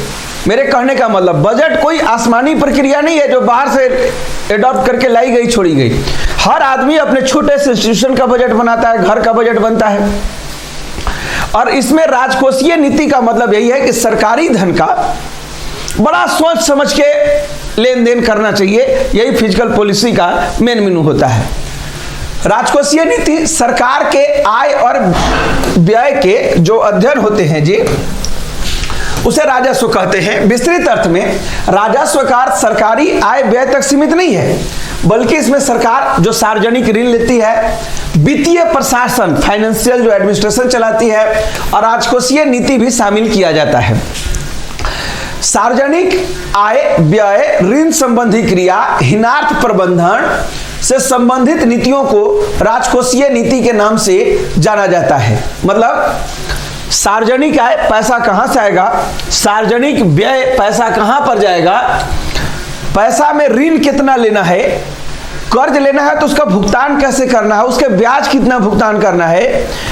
हिनार्थ प्रबंधन मतलब जो विभिन्न सेक्टर हैं उनको संभालने के लिए, उनके मैनेजमेंट के लिए जो राशि जरूरत पड़ती है, उन सब का मैनेजमेंट कैसे देखा जाए, ये सब अध्ययन राजकोषीय नीति का ही भाग होगा। राजकोषीय नीति का माध्यम क्या हो सकता है? तो एक बजट बनाना, टैक्स लगाना, सरकारी खर्च को नियंत्रित करना और ऋण की उगाही करना। ये 3-4 ऐसे चीजें हैं जिनके जरिए हम लोग राजकोषीय नीति को क्रियान्वित कर सकते हैं, यानी लागू कर सकते हैं। राजकोषीय नीति का निर्धारण सरकार के बजट के अधीन होता है। मतलब सरकार के पास सबसे बड़ा माध्यम क्या है अपने फिजिकल पॉलिसी को बढ़ाने का? तो होता है बजट। उससे बड़ा कोई माध्यम नहीं है। क्यों? क्योंकि बजट में ही सरकार अपने खर्च का ऐलान करती है, बजट में ही सरकार अपने आय का ऐलान करती है, और जब धन घटता है तो धन का जुगाड़ कहां से करना है उसकी भी घोषणा करती है। यानी राजकोषीय नीति को क्रियान्वित करने का, लागू करने का, फिजिकल पॉलिसी का सबसे बड़ा माध्यम बजट ही है। वर्तमान समय में राजकोषीय नीति की मांग बढ़ रही है। क्यों? क्योंकि राजकोषीय नीति से कोई देश अपने देश में आर्थिक असमानता को कम कर सकता है।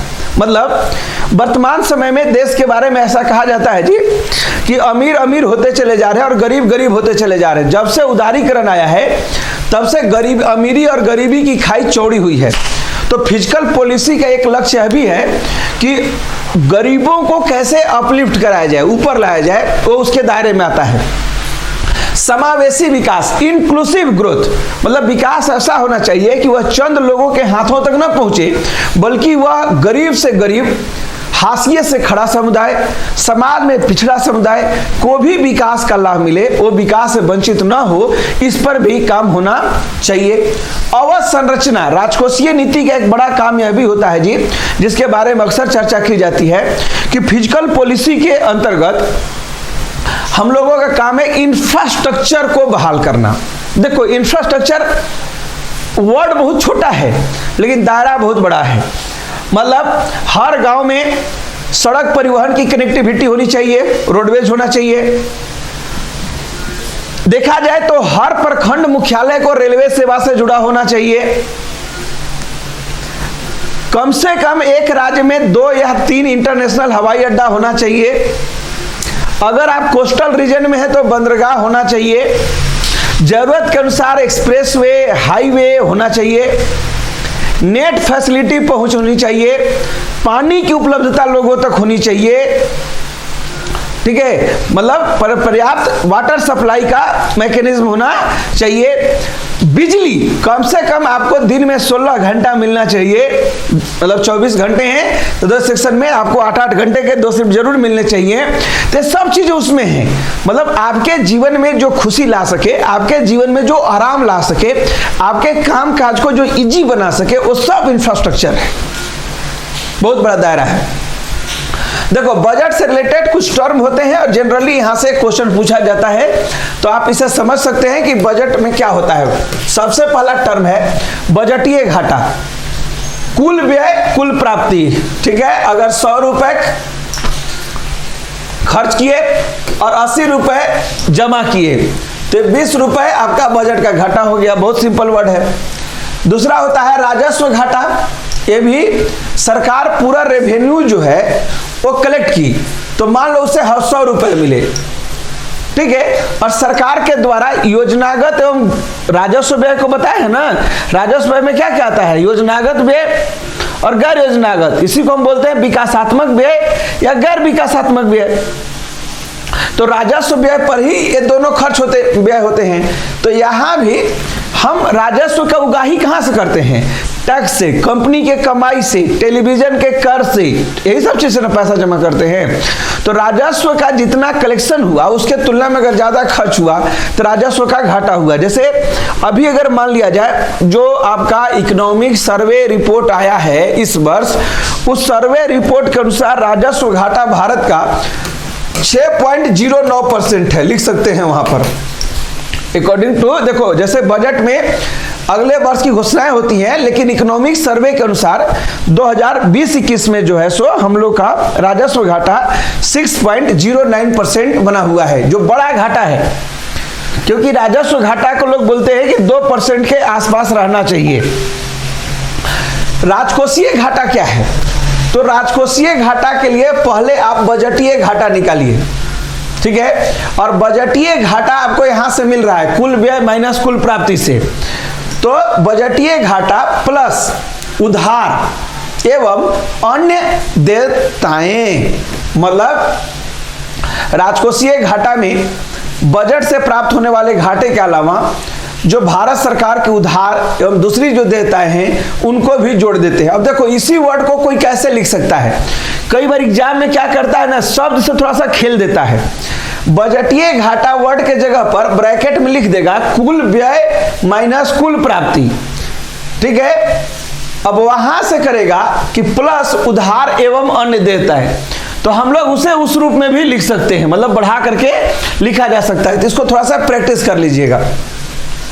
प्राथमिक घाटा, तो प्राथमिक घाटा किसी भी राष्ट्र का निकालने के लिए हम लोगों को चाहिए कि हम लोग पहले राजकोषीय घाटा प्राप्त करें, और राजकोषीय घाटा में से सरकार के एक जो खर्च का मद है, क्या मद है जी? ब्याज की अदायगी। अब पहले ही हम बता चुके हैं कि ब्याज की अदायगी कोई छोटा मोटा खर्च नहीं होता है। भारत सरकार का कुल बजट का सबसे अधिक धन अगर कहीं पर व्यय होता है जी, तो किस चीज पर व्यय होता है? ब्याज के भुगतान करने पर ही होता है। रुपया कहां से आता है और रुपया कहां पर जाता है, जब इसका हम लोग आकलन देखते हैं तो उस आकलन में सबसे बड़ा सरकारी खर्च का अगर कोई मद हमें दिखाई देता है तो वो ब्याज की अदायगी ही है, ठीक है। तो राजकोषीय घाटा में से जब ब्याज की अदायगी को हम लोग निकाल देते हैं तो हमें प्राप्त होता है प्राथमिक घाटा। अगर पूछा जाए कि इकोनॉमिक सर्वे के अनुसार राजकोषीय घाटा का क्या अनुमान दर्शाया गया है, ठीक है, तो 2021 के लिए यह अनुमान 3.5% है। ये सारे आंकड़े जो बोल रहे हैं हम, ये इकोनॉमिक सर्वे का रिपोर्ट है जो 2020 और 21 से रिलेटेड है, उसके अकॉर्डिंग। जबकि प्राथमिक घाटा जो होता है इसको 0.88% बताया जा रहा है। मतलब इससे इतना तो हम लोग को पता चल रहा है कि भारत राजस्व घाटे में भी है, भारत राजकोषीय घाटे में भी है और भारत प्राथमिक घाटे में भी है। यानी हमारे देश में सोर्स ऑफ इनकम कम है और सोर्स ऑफ एक्सपेंडिचर जो है वो ज्यादा है, आय के तुलना में व्यय ज्यादा है। अब आप सोचते होंगे कि इसी व्यय राशि को भरने के लिए सरकार क्या कर सकती है। तो सरकार के पास एक रास्ता है कि वह विदेशों से ऋण ले ले और उसको गैप को भर दे। दूसरा एक तरीका यह भी हो सकता है कि सरकार जो है इस घाटे को कम करने के लिए जनता के ऊपर भारी भरकम टैक्स लगा दे। ठीक है, यह भी एक तरीका हो सकता है कि टैक्स लगा करके वृद्धि करके इस घाटे को कम किया जा सकता है। ठीक है, लेकिन और तीसरा एक और तरीका यह भी हो सकता है, ठीक है, कि सरकार विनिवेश के जरिए इस धन को प्राप्त करे। मतलब सरकार के पास पहले से बना बनाया कंपनियां हैं, बड़ी बड़ी कंपनियां, उन कंपनियों में अपना हिस्सा बेच दे या उन कंपनियों में क्या करे सरकार, पूरी की पूरी कंपनी को ही निजीकरण के क्षेत्र में डाल दे। जैसे अभी देखो भारत में कौन सी कंपनी पूर्ण निजीकरण के दौर में प्रवेश कर रही है। ठीक है, आज ही का न्यूज था, जो लोग पढ़ते होंगे थोड़ा बहुत न्यूज, बीपीसीएल, ठीक है, भारत पेट्रोलियम कॉर्पोरेशन लिमिटेड जो है, उसके लिए सरकार ने एक नीतिगत फैसला लिया है कि इस कंपनी में 100% एफडीआई आ सकता है। जब किसी कंपनी में 100% विदेशी निवेश की छूट मिल जाती है तो माना जाता है कि यह कंपनी निजीकरण की दिशा में अग्रसर हो गई है। तो भारत में पहली जो अभी तक तो सरकार एचपीसीएल बीपीसीएल में अपना हिस्सा बेच रही थी, अपना शेयर बेच रही थी, अब सरकार उसे पूर्ण निजीकरण की ओर कदम बढ़ा चुकी है। तो सरकार इन 3 माध्यमों से इन गैप को भरने की कोशिश करता है।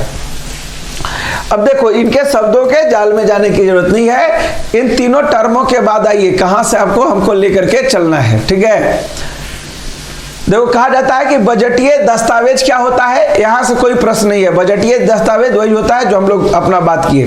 देखो क्वेश्चन यहां है कि भारत सरकार ने राजकोषीय नीति को प्रभावी तरीके से लागू करने के लिए या उस दिशा में पहल करने के लिए कानून कब बनाया।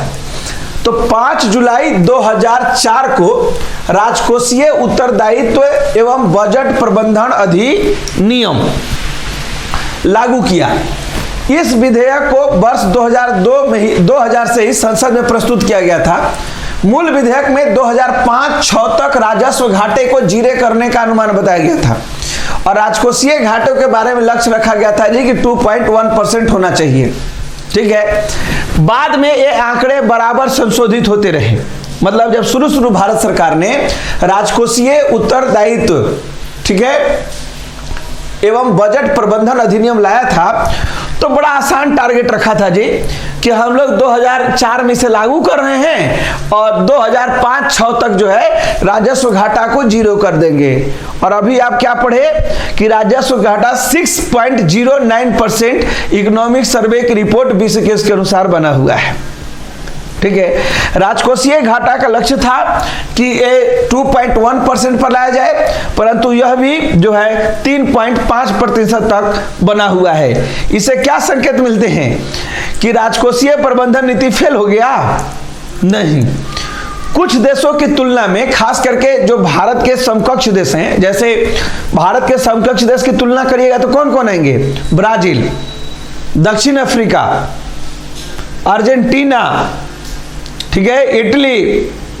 इन देशों के समूह में जब आइएगा, इटली को बाहर कर दीजिए, ठीक है, विकासशील देशों के समूह में आइएगा तो उस श्रेणी में भारत का स्थिति बाकी देशों की तुलना में अच्छी मानी जाती है, इसमें कोई दो राय नहीं है। उनके तुलना में हम लोगों ने अपने बजटीय घाटे को काफी हद तक नियंत्रित करने में सफल रहे हैं।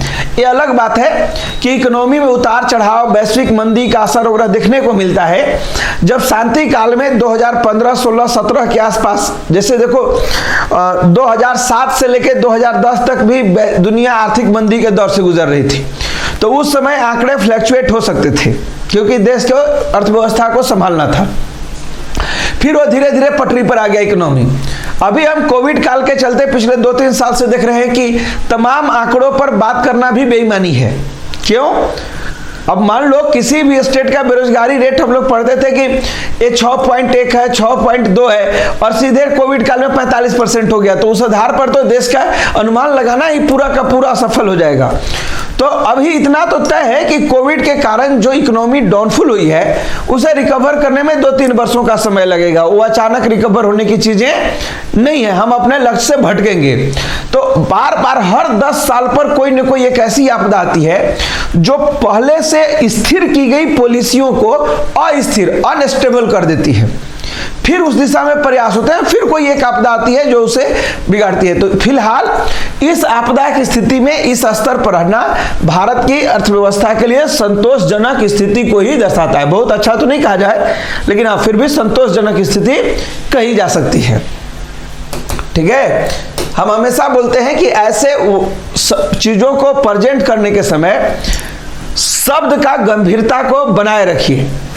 पार्शियलिटी को लेकर के कभी नहीं चलना चाहिए। आप कांग्रेस के मेंबर या विपक्ष के मेंबर टाइप से बात नहीं कर सकते हैं कि इकोनॉमी चौपट हो गई। आप विद्यार्थी के तौर पर देखिए, और विद्यार्थी के पास साधन होते हैं आंकड़े, ठीक है, और वहां पर थोड़ा सा वर्ड का चयन सावधानी से करना चाहिए। जैसे हम कैसे बोल रहे हैं, हम ये भी नहीं करें कि बहुत अच्छी है, हम ये भी नहीं बोल रहे कि बहुत खराब है। जब आप मेंस लिखने के लिए जाइएगा तो संतोषजनक है, एक ऐसा वृद्धि दर, चाहे एक ऐसा आंकड़ा है जो हमें संतोष दिलाता है कि हम बाकी देशों की तुलना में थोड़े बेहतर स्थिति में हैं। ठीक है,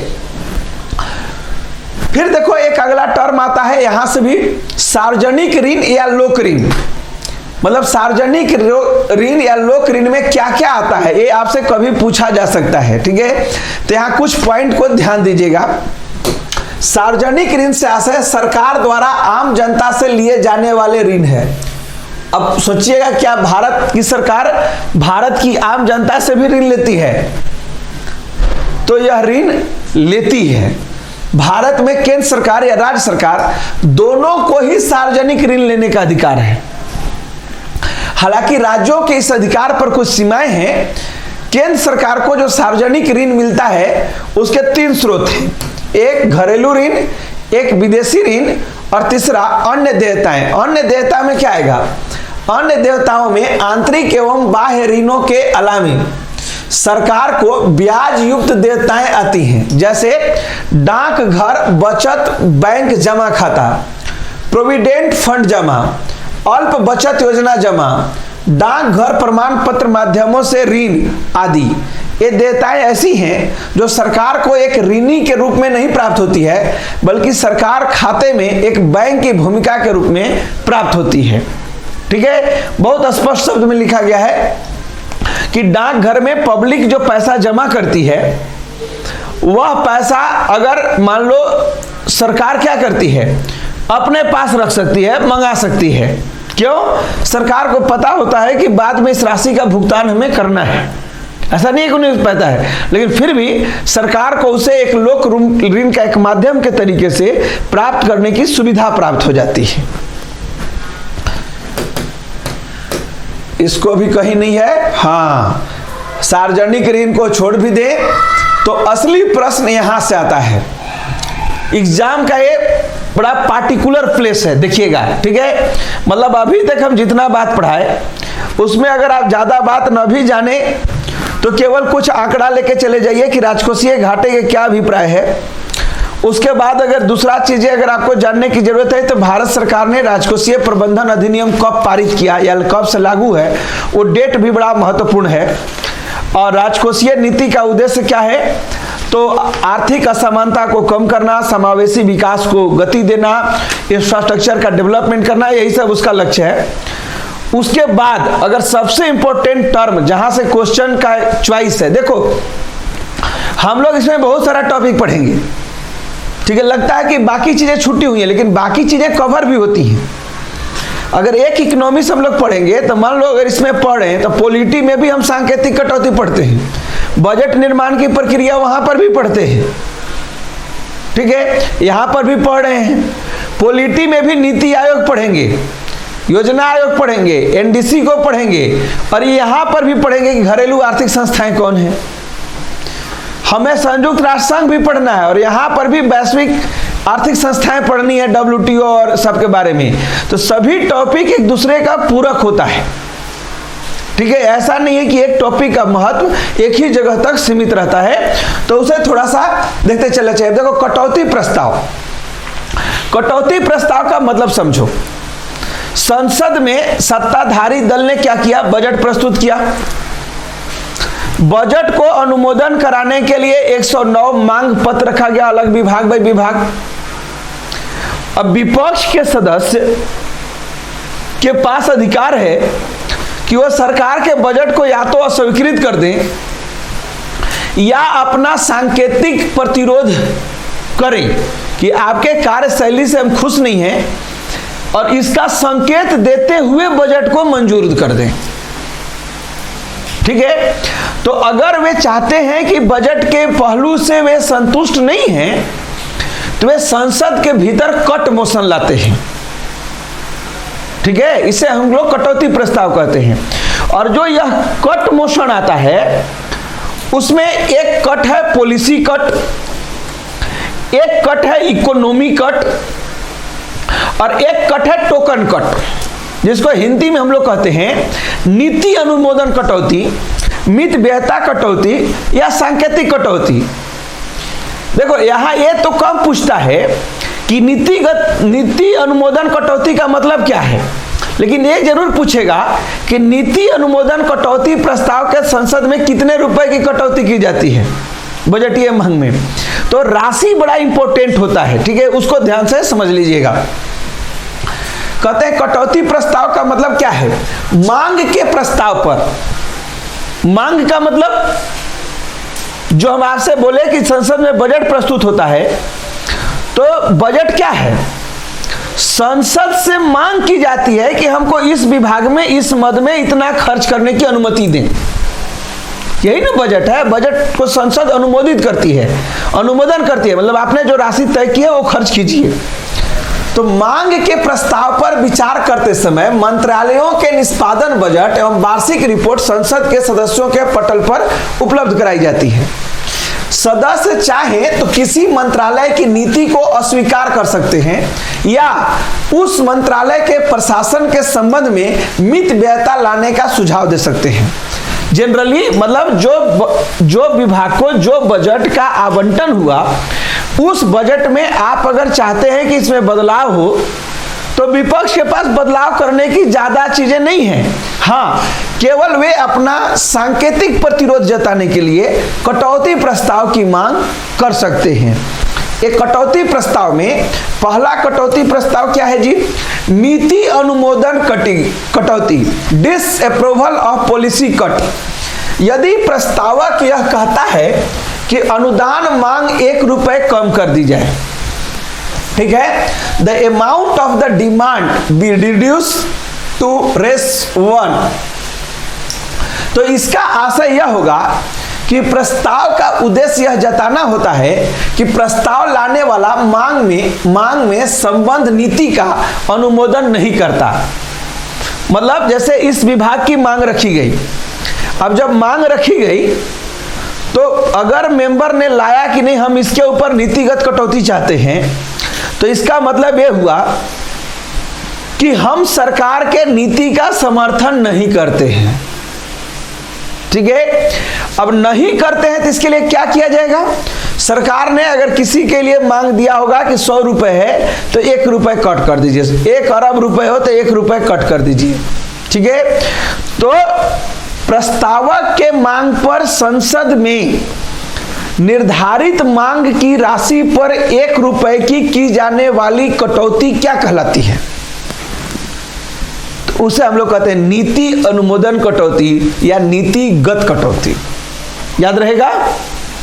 दूसरा चीज कहता है मित व्ययता कटौती, इकोनॉमी कट। जब प्रस्ताव का उद्देश्य यह जताना हो कि व्यय में मित व्ययता लाई जाए, तो यह मित व्ययता कटौती प्रस्ताव ला सकता है। इसके अंतर्गत प्रस्ताव यह कहता है कि मांग की राशि को कम कर दिया जाए।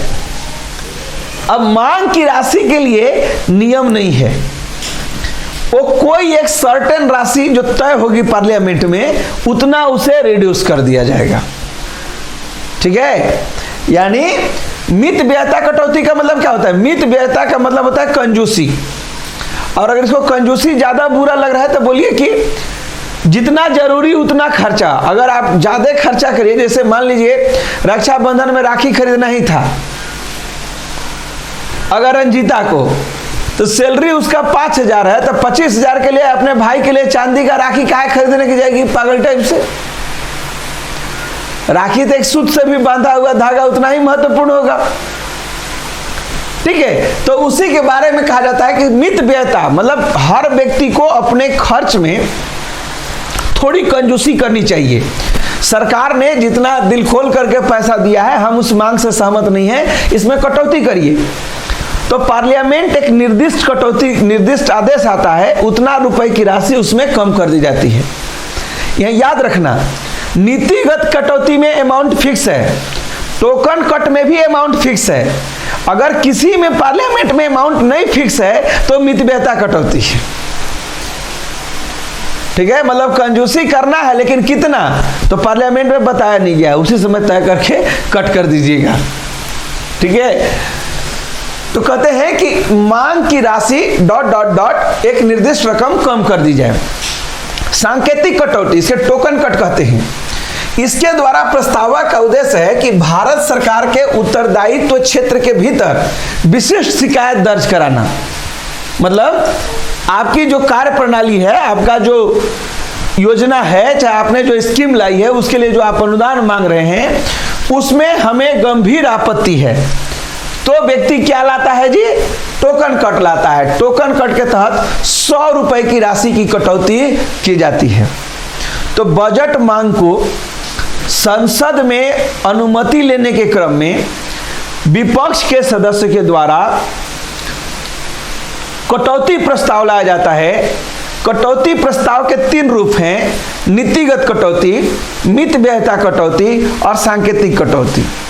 नीतिगत कटौती में मांग की राशि में 1 रुपए की कमी की जाती है। सांकेतिक कटौती में मांग की राशि में 100 रुपए की कटौती की जाती है। मित व्ययता कटौती में पूर्व निर्धारित राशि नहीं होती है, बल्कि एक उस समय तत्कालिक तौर पर दी गई निर्दिष्ट राशि को कम किया जाता है। ये तीनों अहम पॉइंट हैं और यहां से एक क्वेश्चन बनता है, एकदम VVI जोन है और इसको आपको पालन करना चाहिए।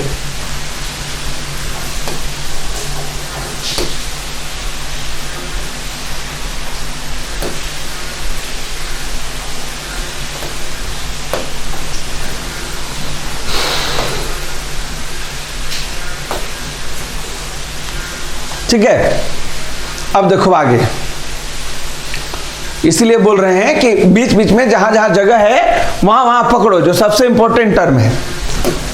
एक और मांग है जी, इसको हम लोग कहते हैं लेखानुदान। संविधान में इसका वर्णन 116 में है। आर्टिकल 116 में लेखानुदान मांग का प्रस्ताव है। देखो, इसको बोलते हैं वोट, अंग्रेजी में vote of credit. Vote of credit, इसका मतलब क्या है जी?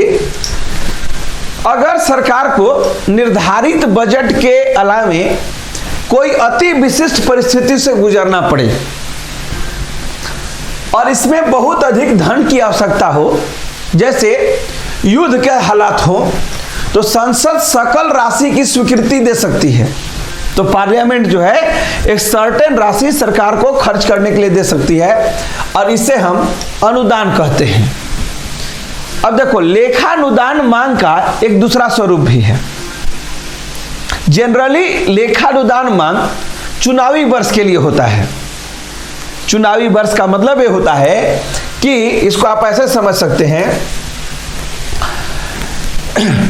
मान लो अभी 2024 का वर्ष चल रहा है, सरकार का निर्वाचन जो 2024 में किया गया, मान लिया सरकार 30 मई को शपथ ली है, तो 30 मई तक के लिए सरकार है।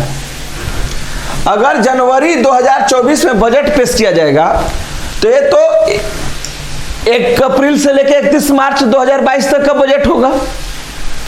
तो 5वें वर्ष के लिए सरकार तो जनता ने इसे चुनी नहीं थी, तो इस सरकार के पास बजट पारित कराने का भी अपना कोई आधार नहीं है। लेकिन सरकार जो पिछले वर्ष बजट दी थी, वो बजट भी तो 31 मार्च को खत्म हो गया। तो मार्च के बाद अप्रैल, मई, और मान लिया न पता नहीं कब अगला सरकार आएगी, कब आम बजट लाएगी, क्योंकि अगर 30 मई को सरकार गठन हुआ, किसी को बहुमत नहीं मिला तो उसमें भी 1-2 महीने लग सकते हैं, फिर मंत्री के चयन में कुछ दिन लग सकते हैं, विभाग बांटने में लग सकते हैं, अगर गठबंधन की सरकारें वगैरह हो तो लंबा टाइम लेती हैं। तो अगले महीने बजट बनाना हो तो 4-5 महीने बीत जाते हैं।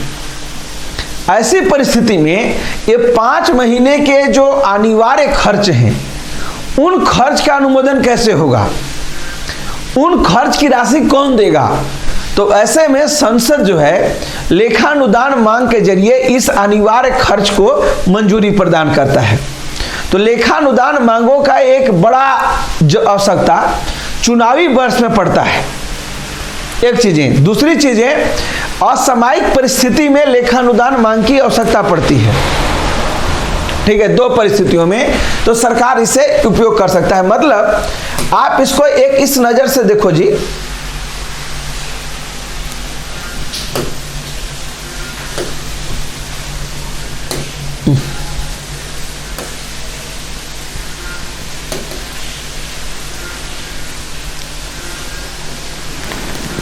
ठीक है, कि हम लोगों को कि संसद 2 प्रकार की व्यवस्थाएं लेकर के चलता है। पहली व्यवस्था तो ये लेकर के चलता है कि एक निर्धारित राशि हो, निर्धारित खर्च के लिए डिपार्टमेंटल बंटवारा हुआ हो, और सरकार निर्धारित आय को प्राप्त करे और निर्धारित आय को व्यय को खर्च कर ले। लेकिन कोई भी देश के संचालन की प्रक्रिया में असामयिक परिस्थितियां उत्पन्न होते ही रहती हैं। तो पार्लियामेंट एक विशिष्ट व्यवस्था करता है कि जब देश में कोई विशिष्ट संकट आए या विशिष्ट वित्तीय आवश्यकता महसूस की जाए, तो उसके लिए आगामी चुनावी वर्ष का इंतजार न किया जाए, उसके बीच में ही खर्च की राशि का प्रावधान या मंजूरी का प्रावधान होना चाहिए। देखो, ये हर चीज में अल्टरनेटिव है, ऐसा नहीं है कि केवल खर्च में है। हम जानते हैं कि पार्लियामेंट नहीं चल रहा हो तो आपको कानून की जरूरत है, तो वहां भी एक सिस्टम दिया हुआ है, अध्यादेश। तो कानून निर्माण की प्रक्रिया में जो भूमिका अध्यादेश निर्वहन करता है, वित्तीय प्रक्रिया में वही भूमिका लेखानुदान के पास चला जाता है। सिंपल सा प्रोसेस है, ठीक है, कि असामयिक परिस्थिति में कोई जरूरतें आए तो उसके लिए ऐसे ऐसे प्रोविजन, लूप लाइन रखे गए हैं पार्लियामेंट में जो आपके काम आ सकते हैं। हालांकि लेखानुदान का आर्टिकल भी बड़ा फेमस क्वेश्चन है, ठीक है, कि संसद में लेखानुदान मांगे का प्रावधान किस अनुच्छेद में है, तो यह भी एक तथ्य को याद रखिएगा। देखो, भारत सरकार को जो पैसा मिलता है, जो फंड मिलता है, उसके बारे में कहा जाता है कि जनरली वह पूरे फंड को 2 जगह पर रखती है। मतलब पैसा जो आता है सरकार के पास, एक आकस्मिक निधि, तो आकस्मिक निधि जो है ना वो 267 में है, ठीक, और एक है संचित निधि जो आर्टिकल 266 में है। ठीक है, मतलब सरकार को जो भी धन प्राप्त होता है उस धन के रख रखाव के लिए 2 जगह है, एक संचित निधि और एक आकस्मिक निधि। देखो क्या कहता है, भारत के संचित निधि का जो प्रोविजन है यह कितना में दिया गया है, तो संचित निधि वाला जो प्रोविजन है 266 में है। इस कोष की समस्त प्राप्तियों को जमा के अंतर्गत तथा समस्त भुगतानों को व्यय के अंतर्गत रखा जाता है। मतलब इसमें जो भी पैसा गया जी उसे जमा कहेंगे, और इसे जो भी पैसा निकला उसे व्यय कहेंगे। इसीलिए इस लाइन पर ज्यादा दिमाग मत लगाइए। सरकार की ओर से किए जाने वाले सभी भुगतान वैधानिक रूप से इसी केस से किए जाते हैं। मतलब भारत सरकार जो भी खर्च करती है वो कहां से खर्च करती है? संचित निधि से खर्च करती है। अब यहां देखना, संचित निधि भी दो प्रकार का होता है, एक केंद्र सरकार का संचित निधि और एक राज्य सरकार का संचित निधि। कई बार आप सुनते हैं ना कि हाई कोर्ट के जो जज होते हैं उनका वेतन किस पर भारित होता है? राज्य सरकार के संचित निधि पर या केंद्र सरकार के संचित निधि पर? ठीक है, तो संचित निधि स्टेट में भी है और सेंट्रल में भी है, और सरकार के पास जो भी स्रोत आता है ये सारा का सारा स्रोत संचित निधि में ही जमा होता है और सभी खर्च वहीं से होते हैं। इस कोष से किसी भी राशि को निकालना विनियोग कहलाता है। अब देखो यहीं पर एक और टर्म मिलेगा, अगर संचित निधि में कोई पैसा पड़ा हुआ है और संचित निधि से अगर पैसा निकाल के आप खर्च कर रहे हैं तो तकनीकी तौर पर हम इसे क्या कह रहे हैं? विनियोग कह रहे हैं। तो ऐसे खर्च को संसद की जब मंजूरी लेने के लिए जाएंगे तो कौन सा विधेयक लेके जाएंगे? विनियोग विधेयक लेकर के जाएंगे। तो विनियोग विधेयक क्या होता है? विनियोग विधेयक का मतलब हो गया कि भारत सरकार के संचित निधि में जमा धन से निकाल कर खर्च किए जाने वाली राशि का जिस विधेयक के जरिए संसद से मंजूरी ली जाती है वह विधेयक विनियोग विधेयक है। अब विनियोग विधेयक का प्रावधान कहां है जी?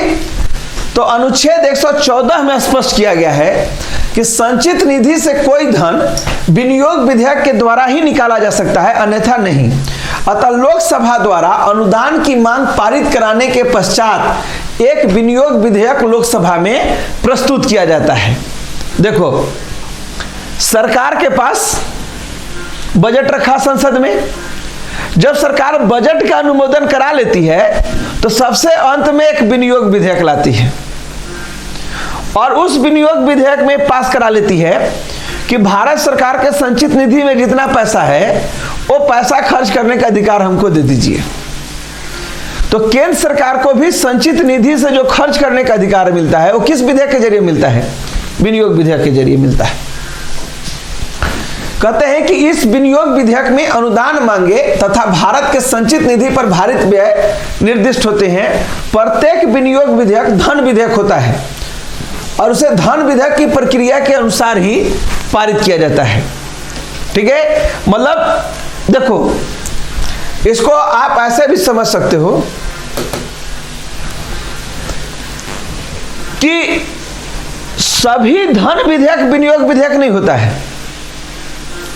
लेकिन सभी विनियोग विधेयक धन विधेयक होता है।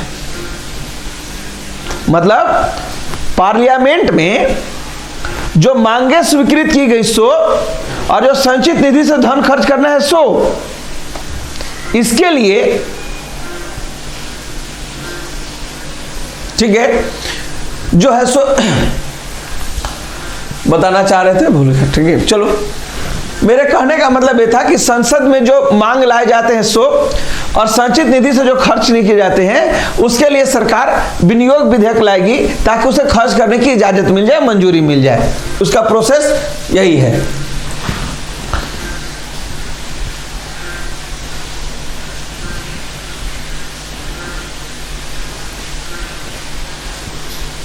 चलो, विनियोग विधेयक के बाद आ जाओ। एक और अकाउंट है जी, इसको भी देखो। भारत का सार्वजनिक लेखा, मतलब अनुच्छेद 266 2 में बातें हैं। भारत सरकार द्वारा या इसकी ओर से प्राप्त सभी अन्य सार्वजनिक राशियां उन राशियों को छोड़ करके जो संचित निधि में जमा है।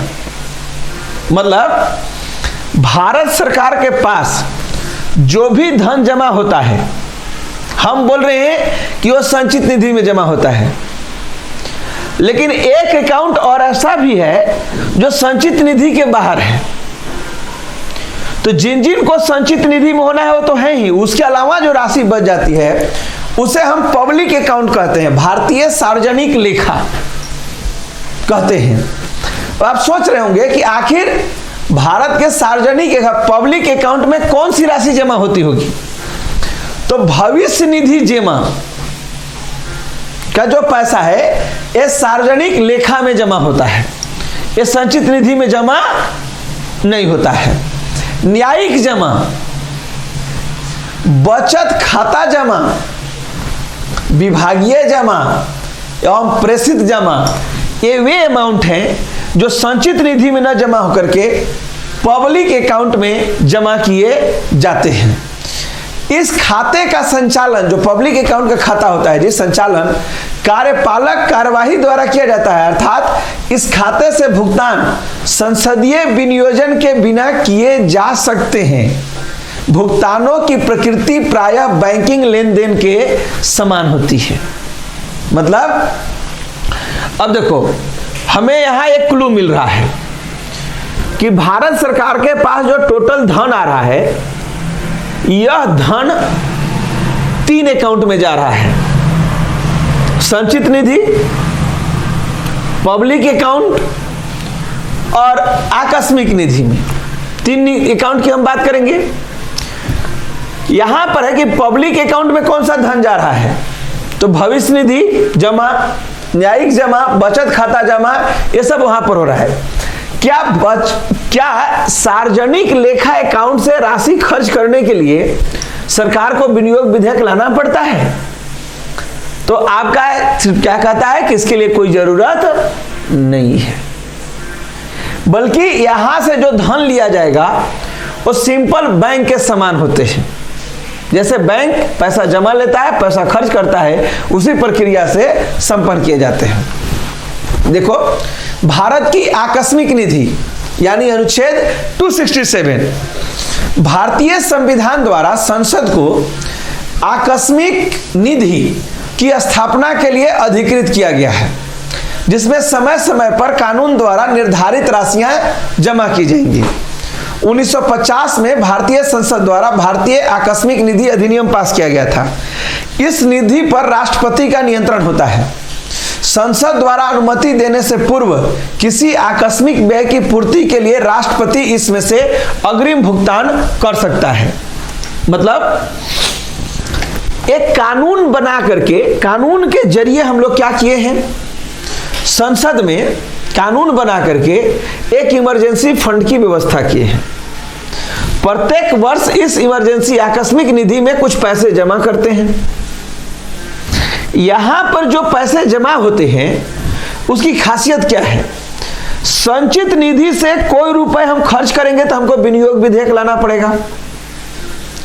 पब्लिक अकाउंट से सरकार को खर्च करने के लिए विनियोग विधेयक नहीं चाहिए। आकस्मिक निधि से खर्च करने के लिए विनियोग विधेयक चाहिए, लेकिन बिना विनियोग विधेयक पास कराए भी इसे खर्च किया जा सकता है। राष्ट्रपति इसके लिए अग्रिम खर्च की अनुमति दे सकता है। हाँ, ये अलग बात है कि आप पहले राष्ट्रपति के अनुमोदन से पैसा ले लिए, खर्च कर लिए, जब पार्लियामेंट का सेशन चालू कीजिएगा तो इस विनियोग बिल को मंजूर करा लीजिएगा। ठीक है, संचित निधि कहता है कि विनियोग विधेयक पास करिए तब खर्चा कीजिएगा। पब्लिक अकाउंट कहता है विनियोग की कोई जरूरत नहीं है विधेयक की। आकस्मिक निधि कहता है कि राष्ट्रपति अग्रिम भुगतान कर सकता है, उसका कंट्रोल उसी को कंट्रोल दिया गया है। बाद में इसे विनियोग विधेयक के जरिए मंजूरी ले लेनी चाहिए। तो 3 अकाउंट, तीनों से खर्च करने के लिए 3 माध्यम। Public account general banking process से चलेंगे, संचित अकाउंट संसद के विनियोग विधेयक से चलेंगे, और आकस्मिक निधक राष्ट्रपति के अनुमोदन से चलेंगे। बाद में विनियोग का भी प्रपोजल होगा। ठीक है, तो ये तीनों चीजें हमने आपके साथ चर्चा के लिए रखी। यानी आप बजट के अंतर्गत जो भी चीजें पढ़ें उसे आप 4 भागों में बांट सकते हैं एज अ विद्यार्थी। पहला, बजट का इतिहास, किसने लाया, कब लाया, पूरा एक पार्ट। दूसरा, बजट के प्रकार, मतलब समय के साथ बजट प्रक्रिया में किस प्रकार का बदलाव हुआ, इतिहास। फिर सार्वजनिक आय और सार्वजनिक व्यय के तौर तरीके। ठीक है, ये इसका तीसरा खंड है।